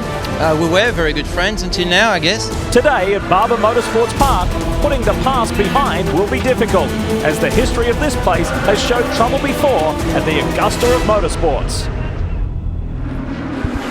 And it's been a very eventful day already as we welcome you back to NBCSN's coverage. Lee Diffie, Townsend Bell, Wally Dallenbach, Kelly Stavis, Jan Beekes, Kevin Lee, on what's been a very memorable day already. And it's a timed race, time guarantee, 1 hour 40 minutes due to our severe weather that moved through here a little earlier, and with daylight going away from us. So just under 40 minutes remaining here on track. Ryan Hunter-Reay leads Marco Andretti, who has been on a mission, and it's been impressive. He now is the focus of our Mazda driver profile. And the 27-year-old, this is a circuit he has not won at, would love to get himself back up a little higher in the championship points, because Marco's down in a tie for 18th at the moment. It's been a frustrating start. Remember how it started at St. Petersburg on that restart. He had that crash with Jack Hawksworth. Not quite gone the way that the 2014 season for him he would like to have been, but so far so good. Now for Marco Andretti, they have revamped the way that they're engineering his car. He told me that now we're coming with less options to the racetrack. They have an initial setup, and then they've predetermined we're going to go one way or the other depending on what you think of the car. And he says, that's taking a lot of pressure off me. Now I can focus on driving. I don't get all hung up on making all kinds of wild changes on the car. They've been on the radio telling him, you're faster than Will. Keep pushing, but save those tires. Conway pushing hard now on Sato. And the Andretti Autosport guys were telling us that across the 4-driver platform they have, they typically start with a baseline Townsend, a baseline setup, and then they'll refine and go as the weekend progresses. Well, that approach really seems to be working as we watch Conway again working on Sato. Hunter Ray, easily the fastest car on track. Remember, qualifying times in the 108s and 109s. Hunter Ray at a 110 flat. Folks, you see water on the track still, but I promise you that dry line is fast, and with the cool temperatures, Hunter Ray is on the go. There's a mover in the pack, and it's one of our rookies. Jack Hawksworth has made his way up into 10th in the Brian Herder Autosport machine. And he was another one of these guys that was completely lost in practice in terms of setup. He said, when we tested here, the car was great. Now I've got understeer everywhere. We just can't deal with it. Everything we tried makes no difference. But temperature is everything here. As the rain has cooled down the track, now he's on the fly. He looks to be one of the fastest guys in the top 10. Here he is, and he's made up 12 positions from his starting spot, but he's not the biggest mover in the field. The biggest mover is Tony Kanaan from 23rd to 9th. Let's talk more about Jack Hawksworth. And Townsend, he, according to Brian Herder, is the fastest guy on track right now. I know we've heard that before, but this has still been an impressive drive, and you're right, they greatly welcome the rain. And as we talked about in our pre-race, this is a young man that 3 months ago thought he might be moving on in life. He was ready to stop pursuing a drive until he got the call from Brian Herder and was hired. It's still not been perfect today. They're going to add more front wing on the next stop, but impressive so far again for Jack Hawksworth. The order is Ryan Hunter-Ray, Marco Andretti, Will Power 3rd, Scott Dixon 4th, Simon Pagenaud 5th, Newgarden, Hinchcliffe, Wilson, Kanaan, and Hawksworth. There he is, rounding out the 10 with 36.5 minutes to run here at Barber. 2 different winners in the opening 2 rounds of the Verizon IndyCar Series, where we have 3 from 3. At the moment, Ryan Hunter-Ray is going to take some stopping. 4.5 seconds out in the lead, Wally. Yeah, but there's a lot of guys you're looking down at the sheets. Pagenaud is running pretty fast laps. Newgarden is starting to run some fast laps. Just as this track dries out, you're starting to just see different guys, depending on their setups, are starting to make a lot of time up. Justin Wilson is a man on the move as well. The Dale Coyne Boy Scouts of America entry. Justin sits 8th at the moment. And there he is there, hunting down James Hinchcliffe. I can only imagine he's extremely frustrated after starting on the front row, and he's been buried back in the pack a little bit. He sits 7th. Tony Kanaan, we talked about him earlier, starting in the back of the pack. He is up to 10th spot right now. And how about this guy, Charlie Kimball, in the morning warm-up, just clobbered the wall, backed it in big time. He's in his backup car. Guys, he did this last year at Mid-Ohio. Huge crash in qualifying, came back to win the thing. I'm so impressed how unfazed he is. You know, it absolutely doesn't miss a beat when that happens. And here he is pressing Briscoe hard to break into the top 10. Townsend, let's relive those moments when Charlie Kimball went in backwards in that morning warm-up. Very confronting scenes. And just listen. Folks, that's with a microphone that's... Here, let's listen again. And there's a sign of crash experience, taking your hands off the wheel, and all you can do is wait. It's the worst feeling in the world. You know you're on your way. You know it's going to hurt, and you just have to take it. He was 22nd at the end of the first lap. Charlie Kimball right now runs in the 12th position. Will Power has been under sustained pressure from Scott Dixon, and here comes his old sparring partner and friend, Simon Pagenaud, into the deal. It's Andretti and Hunter-Ray, the teammates at the front of this field.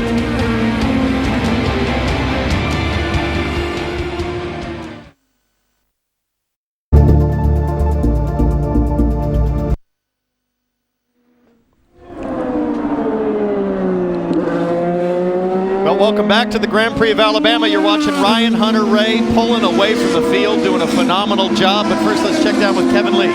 Michael Andretti's cars are 1-2. This is more like what you want. This is normal, straightforward conditions. Do they have enough to hang on up there? We hope so. You know, there's still a long way to go, but so far so good. Pit stops, will you want to try, are you hoping for a green pit stop so everyone doesn't come in at the same time? Yeah, we don't want anything to change now. We're going to stay green the rest of the way. Thank you. Michael Andretti. There's Graham Rahal in the National Guard entry. Serviced and sent.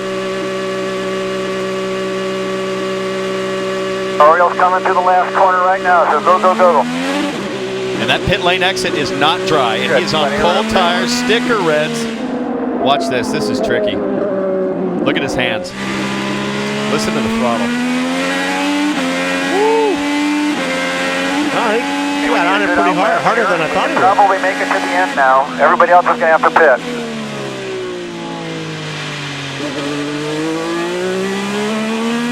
Yeah. Now there's 35 laps to go. I believe his engineer said we might be able to make it to the end. If they run lean, they could really luck out with this strategy. That would be 35 laps. We need some yellow, though, to get them there. A lot of yellow. But are we time limited? How much time is left? Yep, guaranteed 1 hour, 40-minute race. Time limit, that's for sure. Kelly, what do you have? You heard the strategy that they're hoping will play out here for the 15 car, and really it hasn't been the start to the season maybe that Graham Rahal would have liked, but he's been really optimistic. They made some sweeping personnel changes on this team during the offseason, most notably getting Chief Engineer Bill Pappas, and Graham telling me the other day that he is so excited to have this new group of people. He says they feel like family. Right now they're just still sort of learning each other and getting in a groove together, but he's really optimistic that those changes are going to pay off dividends in the season.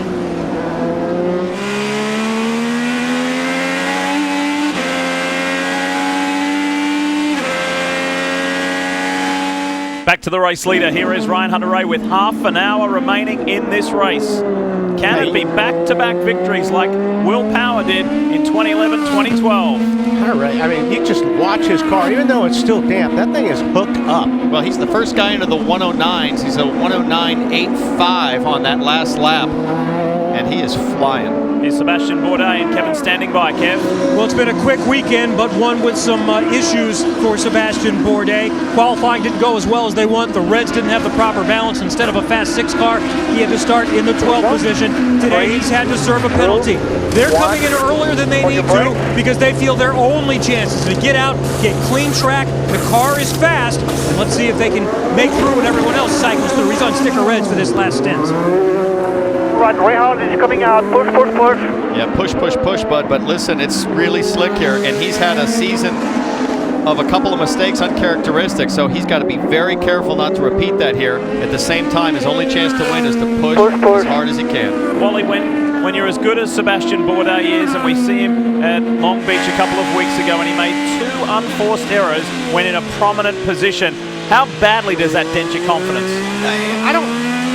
You know, Sebastian takes it pretty hard on himself. I mean, because he's such a very good driver, and he's been in a position to get some really good finishes, and it's his fault. The mistakes have been his fault. So he does, but, you know, he's very, you know, the guy is a machine. He does such a good job. When he's in focus, man, he is tough to beat. This is Jack Hawksworth. Hawksworth is going through his first few rounds of pit stops. That's something that young drivers don't deal with in the developmental series. They're going to go up 2 full rounds. That's a major turn for Jack Hawksworth, who's having a great drive from the back to contention, running in 10th before that stop. And there's a lotion off, probably at the exit of the hairpin, it looks like to me. Kevin, they're cranking a ton of front wing in, I think because of that rear anti-roll bar. They would have disconnected it for the wet. Now the track's dry. You need a ton more front downforce to help compensate for the increased grip of the roll bar adjustment. So these track conditions really challenging to deal with. And the minutes tick by, just 27.5 to go. And Ryan Hunter-Reay boasts almost a 5-second lead over Marco Andretti. Here comes Marco. Joseph Newgarden, he's been in the thick of it as well. James Hinchcliffe is also on pit road. This is Newgarden. The message on the radio throughout the early portion of this race for Joseph Newgarden was patience, use good judgment. He started up at the front in 4th, made all the way back to 10th, but that patience has allowed him to work his way back up into position to contend for this race. We see a front wing change, and it's sticker for Joseph Newgarden. Newgarden on his last stop. Massive loss for Newgarden there on the fuel. Same problem that Hitch was having earlier. They just couldn't get that fuel probe to plug in. I really think some oxidation has occurred with all that rain because it's uncharacteristic to see this many issues with the fuel probe. Let's take a ride. This is Conway and Bourdais further down in the order. This is 16th and 17th position. Kind of feels weird talking about Mike Conway there, considering he won at Long Beach. Well, it just shows you again how competitive the series is, and our race leader is in. This is Hunter-Reay on pit lane. Will Power is also in the pit lane. Final round of stops with 26.5 to go. Ryan Hunter-Reay has a prime position here at pit out after winning the pole at Long Beach. He's trying to go back-to-back here at Barber Motorsports Park. He's got his incentive sticker, red Firestone for the last end. It's a great stop. Will Power also exits out with a lot of track and ground to make up on Hunter-Reay. Yeah, that's how you keep your lead right there, is pit stops like that. And you know what I was watching was the fueler. It went plugged in just perfectly square and clean. Clear, all clear.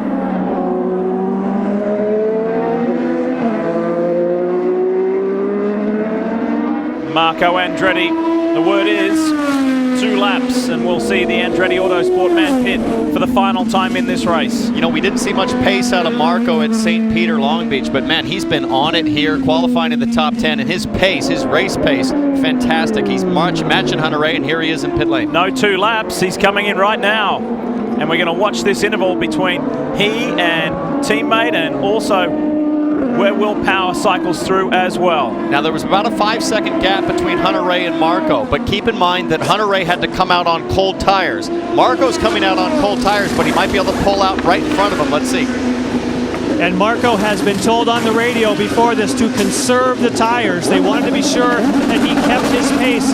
That looks like a pretty reasonable stop for Marco. Now we watch the interval as Hunter-Reay sweeps by on the front straightaway. And this, Townsend, as you know, this is the tricky part right here. Where will he slot in now on these slick conditions? It looked to me like Marco kind of banged his fist on the wheel, like he was upset with some sort of delay on the stop. Because Ryan's going to have, I think, a bigger gap on Marco before these pit stops happen. Yeah, it's not even close. There was definitely frustration there from Marco Andretti. I miss the old days when his dad Michael would throw that water bottle out. Remember, they would hand it on the pole? And oftentimes it would hit somebody in the head. Look at Saavedra all over Marco here.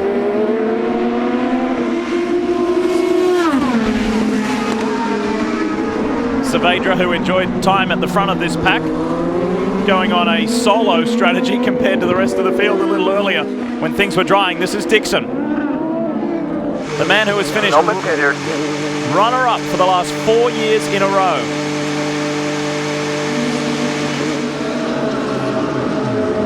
They are ready for Scott, and they're going to try. They saw right next door that Marco Andretti had an issue on his stop. They're going to see if they can better that time for him. And whoa, that was a quick one. That was sub 9 seconds.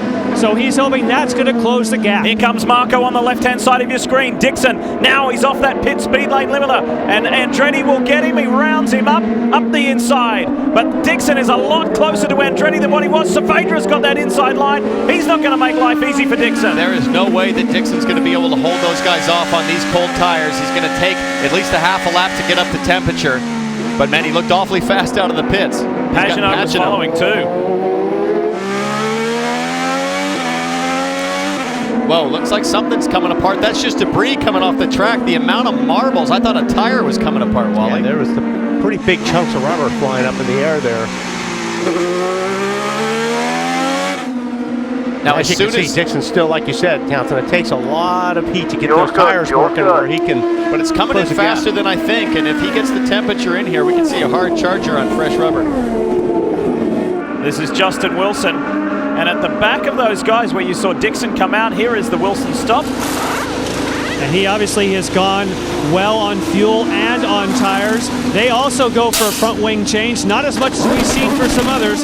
Now Wilson, again, a bit of a shake of the head, not as fast as he would like. And look at this pack and look at the back of it. Behind Pagenaud and Dixon is Will Power. Now these guys are banging their fists and shaking their heads, but that's what happens on green flag stops. It's thousandths of a second that you're just feeling in the car. It feels like forever. And as this kind of circled through, it looks like Andretti lost about an additional 3 or 4 seconds on Hunter-Reay after that pit stop.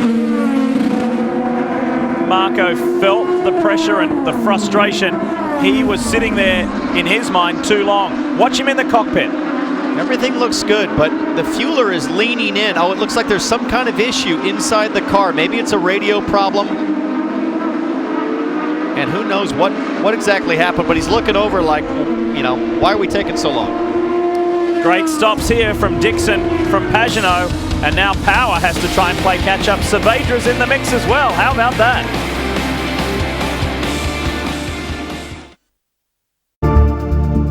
Just joining us, let's get you up to speed with a race recap and really trying conditions. Take a look at this early on. Carlos Munoz, Juan Pablo Montoya going off, and Takuma Sato spinning. That was on lap 1, and that caused the first of many yellow periods. Simon Pagenaud also went out into the grass down near the museum. As we scoot ahead to lap 15, this was Will Power, race leader, easily out in the lead to the tune of 4 seconds. Unbelievable. Out in front on his own and awfully lucky to not have damage to the front wing on that tire wall. And then we go to lap 21, Wally. Yeah, a little contact here between these two guys, Corday and Alosha. These guys have had a great battle. They were, the whole race, yeah. And it ended there. We go ahead to lap 22. Unbelievable. Elio Castro Neves thinks that this is his pit box because of the driver suit colours the pit crew have on. It wasn't. It was Justin Wilson's Dale Coyne crew. He was one stop too early. They look like a two-car team there. Then lap 27, everybody on a restart on slick tires. Here's Montoya off into the gravel. Got restarted. Currently, he's fallen back. Yeah, he's one lap down in 21st position. If you are Ryan Hunter-Reay, life is good as we check in with the Honda Indy Grand Prix of Alabama race summary. And RHR has been well and truly in control, but it is far from over for the podium places as we count down on minutes in this 1 hour 40-minute time guaranteed race. And a quick reminder, you can be part of Honda's fastest seated sports sweepstakes. Just go to shophonda.com to sign up. Enter for your chance to lead the start of one of these races, a Verizon IndyCar Series race. The sweepstakes begin May 1st and end August 6th. No purchase necessary, as we remind you each and every time. Wow, what a stop that was from Ganassi and also from Schmidt to leapfrog Will Power to put Dixon up into third. He's in contention for another second place. That would be 5 years in a row, Wally, finishing runner-up. And I've been watching this on board with Dixon and him trying to catch Marco. It has been pretty good stuff. I mean, you watch him just driving this thing. There's a couple of spots that right there, like I said, all of a sudden he cranks a lot of wheel in it. He is pushing as hard as he can. Want to know what it's like to take a lap at Barber Motorsports Park with conditions like this? Turn up the volume. Here it is.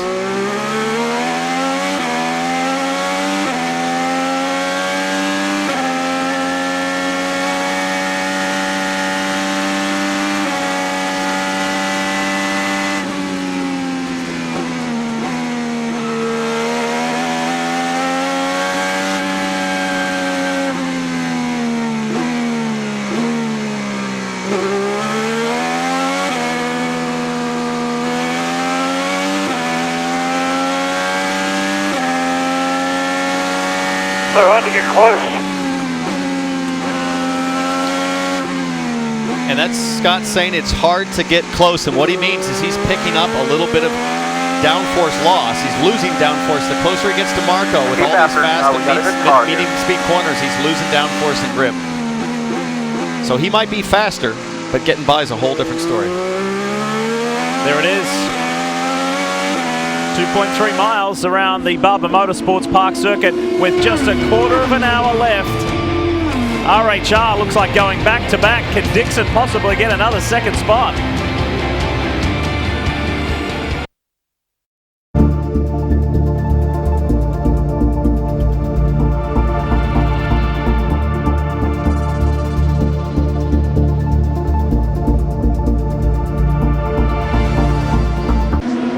Working on lap number 60 here at Barber Motorsports Park, but more importantly, it is a timed race. 13.5 minutes remain here in the Honda Indy Grand Prix. Let's go through the field now. Ryan Hunter-Reay is cruising more than 6.5 seconds in front. He went from third to second early in the race on his teammate, James Hinchcliffe, and then got past Will Power when Power had it off. Hunter-Reay right now is in charge, Jan.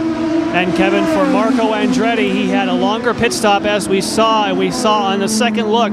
They were trying to connect his radio to his helmet. The team is unsure as to whether that was successful. They lost a little bit of time. They wanted to be able to talk to him, but now you can see there's a gap between Marco Andretti and Scott Dixon. We also overheard on the radio that he was saying, I can't stay close.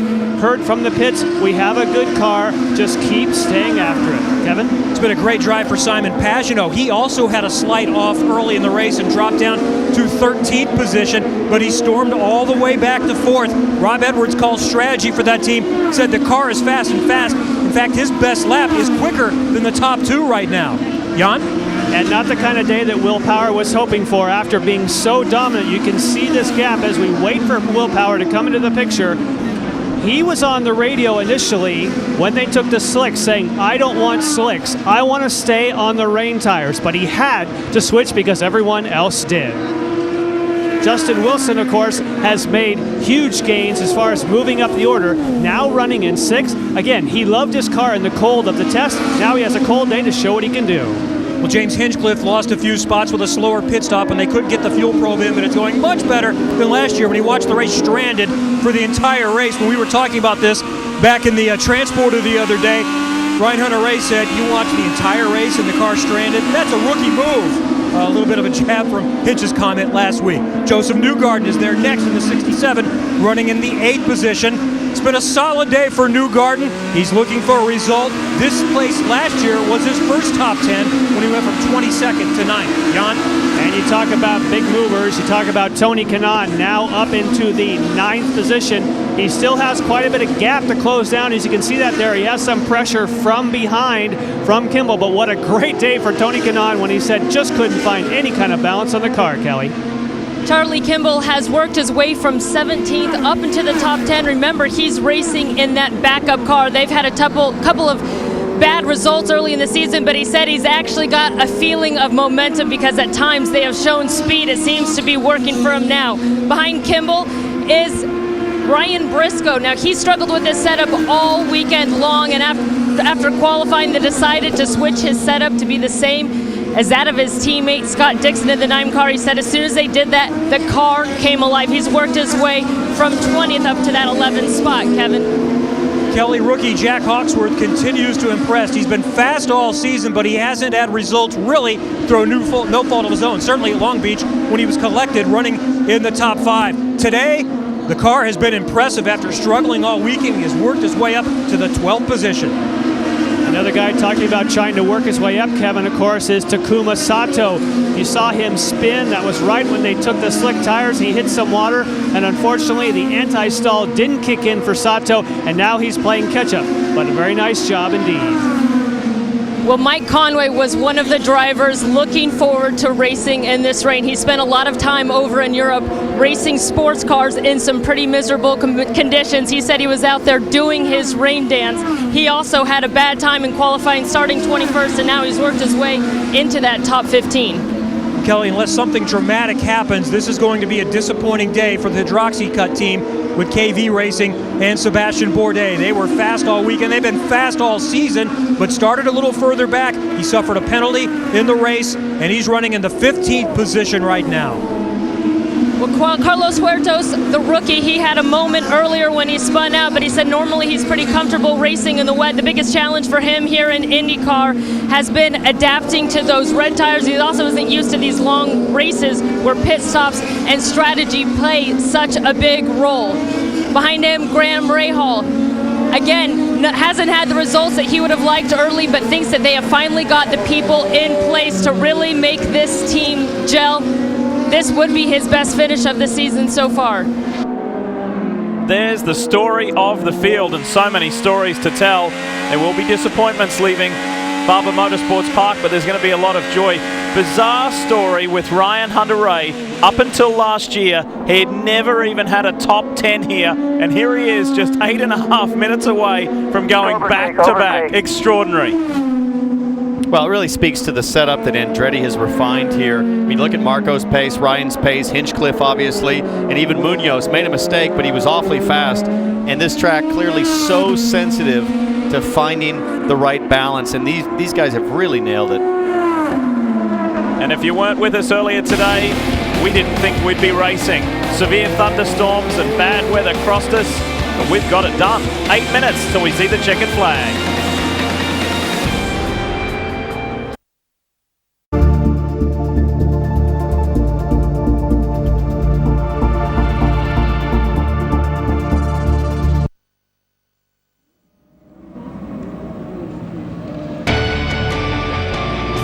We're back at Barber, and look at this. A nightmare scene for the rookie, Mikhail Aloshin. A day that started with so much promise. He tangled with Sebastian Bourdais, went down a lap, went to the back of the field. He was frustrated, trying to play catch-up. And now we see this. This is pretty much how his day is going to end here in his first time at Barber Motorsports Park in Birmingham, Alabama. And it's really been a day, guys, where we've seen the rookies have issues. We've got the tail end of the incident. Oh.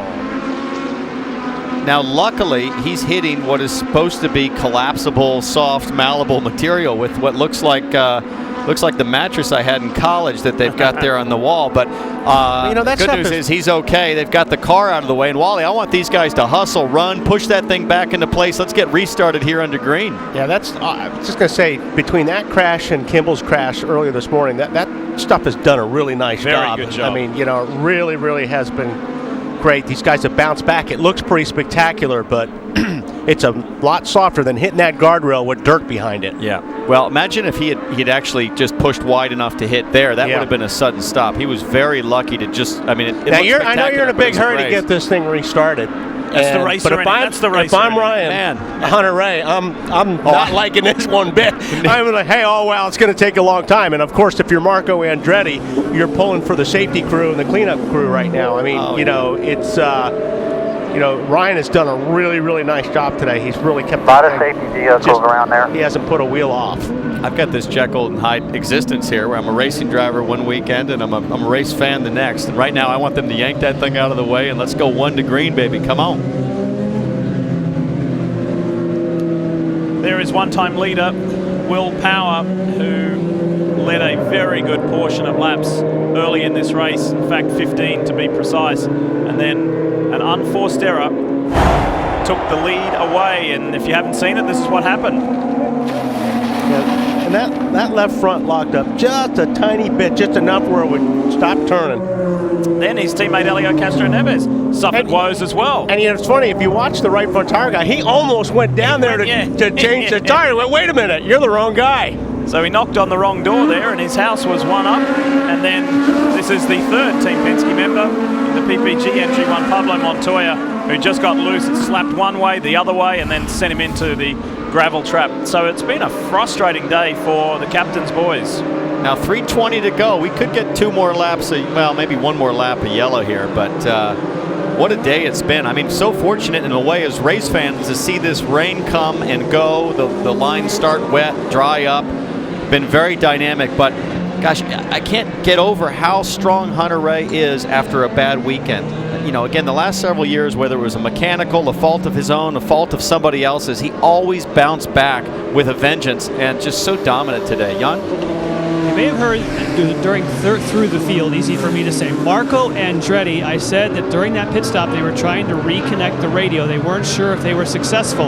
Well, there is a new rule in the rule book that you must at all times have radio communication. That's why they took the time. During this caution, because of the crash, Marco was able to get that reconnected in the car. Otherwise, he would have been pulled out of second place and onto pit road. Well, how would they know that he doesn't have radio communication? I wonder. They can listen into all the channels. So if they call and they hear and he doesn't reply or vice versa, that's the test. And there has not been a Andretti Autosport 1-2 since James Hinchcliffe and Ryan Hunter-Reay in Iowa last year. So nice way to turn things around for Marco Andretti after starting the season at St. Pete with a big collision, hurt his wrist, got knocked out of the race. I can see you shaking your head, Wally, when you see. Well, we had a little bet going on. That crane with the tires. I'm like, they can pull this off. We can go green, and you're shaking your head like, no way. I don't think so. So this one will finish as is. And if you were with us a couple of weeks ago at the 40th running of the Toyota Grand Prix of Long Beach, We just saw a shot of Michael Andretti. He was extremely frustrated. So too Ryan Hunter-Reay, Joseph Newgarden after that incident late in the race. Today, though, it'll be celebration times for Michael Andretti and his organisation. This guy is one of the busiest men in motorsport with this, Indy Lights, Mazda Road to Indy, USF 2000. He's got Global Rallycross, Formula E. Andretti Autosport is a massive organisation. And a race promoter. Let's not forget, they've got Milwaukee, they've got Toronto, St. Pete. I mean, it's full time for these guys. So for Ryan Hunter-Reay, I just want to, while we got the time, I want to read this out to you because in the first race here in 2010, he finished 12th. In 2011, he finished 14th. In 2012, he finished 12th. And then he's gone win, win. No, I'll just bypass the podium and go straight to the top step on it. That's what Michael Andretti was hoping for. It could very well have been back-to-back wins in the rounds 2 and 3 here, but he'll take this one. And I think even more importantly is the Marco's run today. Those guys really needed, they seemed like they were struggling a little bit, certainly on Friday, and Marco's had a really good drive today.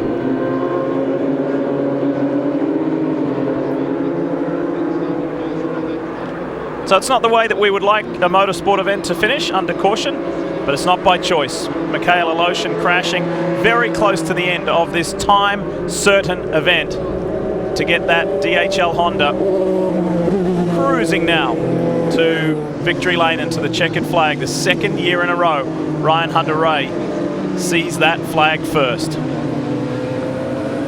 And for him, as far as the championship is concerned, that's huge. He's beaten the points leader, Will Power. He's beaten Elio Castro Neves, who's ahead of him. He's beaten Simon Pagenaud, who's ahead of him. Now remember, coming up, the Stanley Cup playoffs continue here on NBCSN. The Ducks versus the Stars, Anaheim Ducks, Dallas Stars coming up as soon as we're done here from Barber Motorsports Park. That's just in a little over 10 minutes, bottom of the hour. Here it is. Great to get a win at the last weekend. Great. Hell of a drive, buddy. Hell of a drive. 1-2 finish. 1-2 finish. It is checkered flag time for Ryan Hunter-Reay, second year in a row. He repeats what Will Power did in 2011-2012. It's RHR in 2013-2014. Andretti Autosport 1-2. Awesome born today, Ryan. Way to go. That was perfect. Awesome. Jan? And Michael, you had a 1-2 situation at Long Beach. We know what happened there, but what a turnaround and a great day for your whole team. Man, I'm really proud of this whole team. You know, Marco did a hell of a job. I mean, he drove his way to the front there, and proud of Ryan. He just drove a perfect race, so feels good after the last one for sure. And today, patience was obviously a virtue because Will Power looked like he had it handled, and Ryan held back. Did you guys discuss that strategy? No, not really. I mean, it just played out that way, and, you know, we were lucky Will made that mistake, and that gave us the track position, which is always important, and then just the way everything fell with the rain, the way it came down, and, I mean, the way it dried out and everything, it just came to us, so it was a good day. Definitely a great turnaround after Long Beach. The whole team obviously elated. A fantastic job for these two guys, and, of course, what kudos from Marco Andretti. Nice job.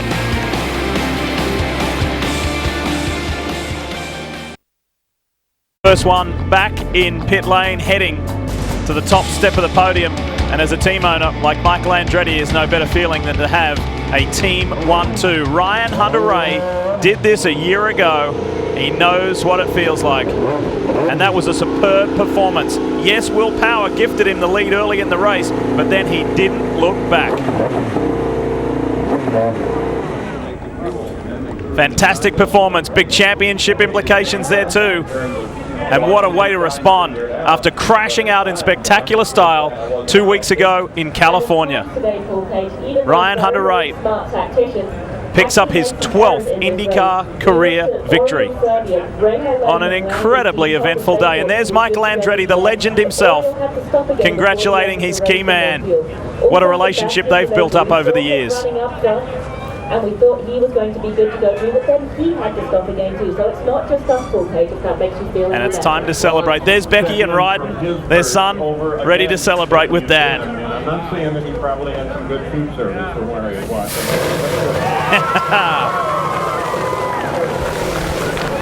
It was a long day with the weather delay to get to that, but it's worth it. Kev? With his little boy riding here in Victory Lane, Becky is here, his wife, hugs from the crew. Ryan Hunter-Reay, for the second consecutive year, is a winner here at Barber Motorsports Park. You had a winning car, coulda, shoulda won at Long Beach a couple of weeks ago. How anxious have you been to get back in the car and have another chance? I've been anxious since we left Long Beach, but always anxious. This is what it's all about. This is why we do it, and that was such a blast today. It's a bummer we ended under yellow because, man, we were walking it, and what a dream to drive a car like that in conditions like that. Great to get the number 28 DHL Honda up front. We won with a Honda at a Honda race. It's just, it's awesome. And a big thanks to United Fiber Data for all their support. You know, last weekend should have been a great result, but we got it this weekend. So Firestone put on an amazing job today with the wets going to the blacks, going to the reds. It was phenomenal. You know, we talked about patience with your boss Michael a little while ago. One of the big moves in the race was with your teammate earlier when you went from third to second after that first restart. Yeah, I mean, you know, going for it for sure, but it's always good racing with James. You know, we always have good, clean racing, and I just had a blast out there today. The race started to drag on a little bit there at the end when we were out there by ourselves, but you know, with the rain delay, things were kind of iffy today, and we got to start in the wet. It was tough for everybody today. How challenging was it when you went to the slicks? Oh, that was ridiculous. Yeah, that was horrible for everybody. It was like on an ice skating rink with sneakers, and but we brought it through. You know, the track started drying as we went, but it's just so awesome to see this car again in Victory Lane. It's early, but you're up to second in the championship, 18 points now behind Willpower. For the second year in a row, Ryan Hunter-Reay wins here in Birmingham. Kelly? Kevin, another big mover in the point standings is Marco Andretti. He finishes runner-up today, and Marco, feeling a lot of pressure, I imagine, from Scott Dixon behind you. How'd you hold him off there at the end? Just put my head down and look forward. You know, awesome job to Andretti Autosport. You know, the Snapple car didn't have much for the DHL car, so we need to definitely hit the drawing board and see how he kicked my butt today. But I think, you know, heck of a team effort. I was driving blind today. I didn't have a radio, and so the only way I knew how to pit, I knew when to pit was out of the corner of my eye. I saw Ryan stop, so I'm like, I guess I'm coming in the next lap. So it was a blind race, but I just had my head down and tried to hit my marks. How important was patience in this race, particularly early on when it was really wet? Oh yeah, I mean there was, you know, I could have very easily been one of the cars that didn't finish. I mean we had a lot of moments. I'm not sure you guys had my onboard, but it was pretty fun. Not expect to see a move like that, a mistake I should say from Willpower. What did you think as you guys advanced by? He's human. He's beatable. All right, thank you, Marco. Marco Andretti with a very valuable and important and morale-boosting podium. And again, an Andretti Autosport 1-2. Reminder, Stanley Cup playoffs coming up when we're done here. When we return, more interviews and the wrap from the Honda Indy Grand Prix of Alabama.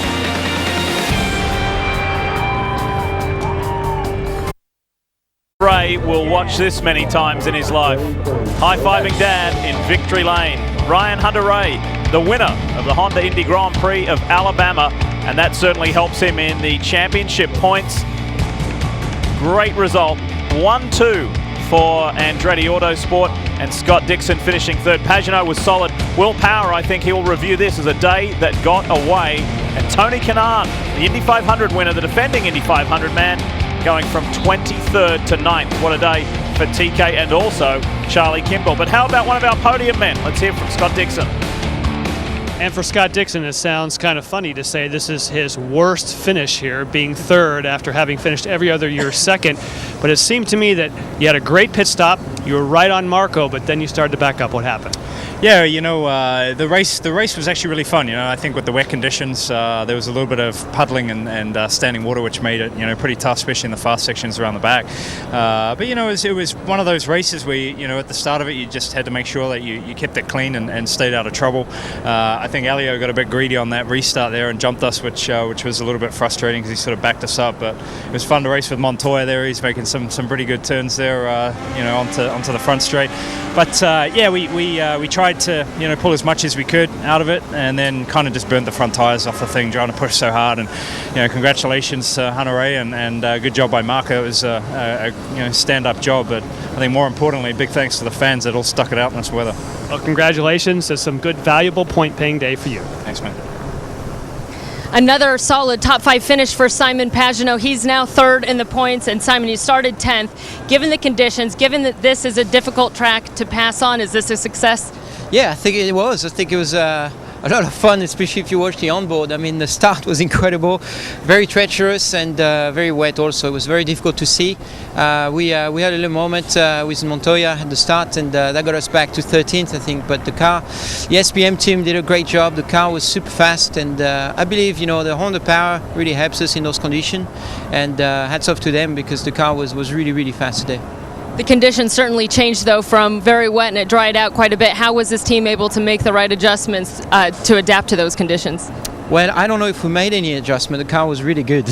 So I just said, it's good, don't change it. But, the car was really good all race, good front grip, good rear grip. The red Firestone tires worked really well for us. And on the wet tires, the car was really good at the start of the race. So I had a lot of confidence going, and I just wanted to go forward. We missed qualifying, so I really wanted to go forward. And I think, it's a good start of the season for us. Another solid day for the 77. Thank you, Simon. Showing consistency that can win championships, but boy, isn't Ryan Hunter-Reay on a roll.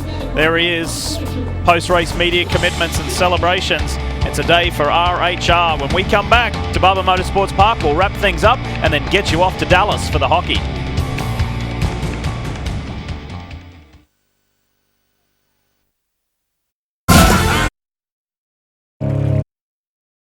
Hi, I'm Claire.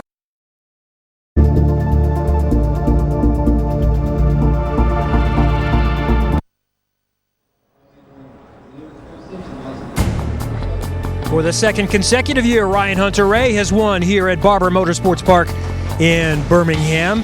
The point leader, though, is still Will Power, and it looked like in the wet you were going to check out. What happened when you had the off there in turn 5? Just locked up. Once you lock a wheel in the wet, you just go straight. But that was all right. We had a big enough lead to only lose one position. But man, I missed that wall. I thought I was getting that wall there. Missed it by an inch, I reckon. Yeah, I mean, we just didn't have the pace in the dry. I think maybe it's a little heavy on downforce, but it was the half dry, half wet condition. We kind of struggled. Thanks for hanging out. Still a 5th place result and still the championship leader by 18. That's Will Power.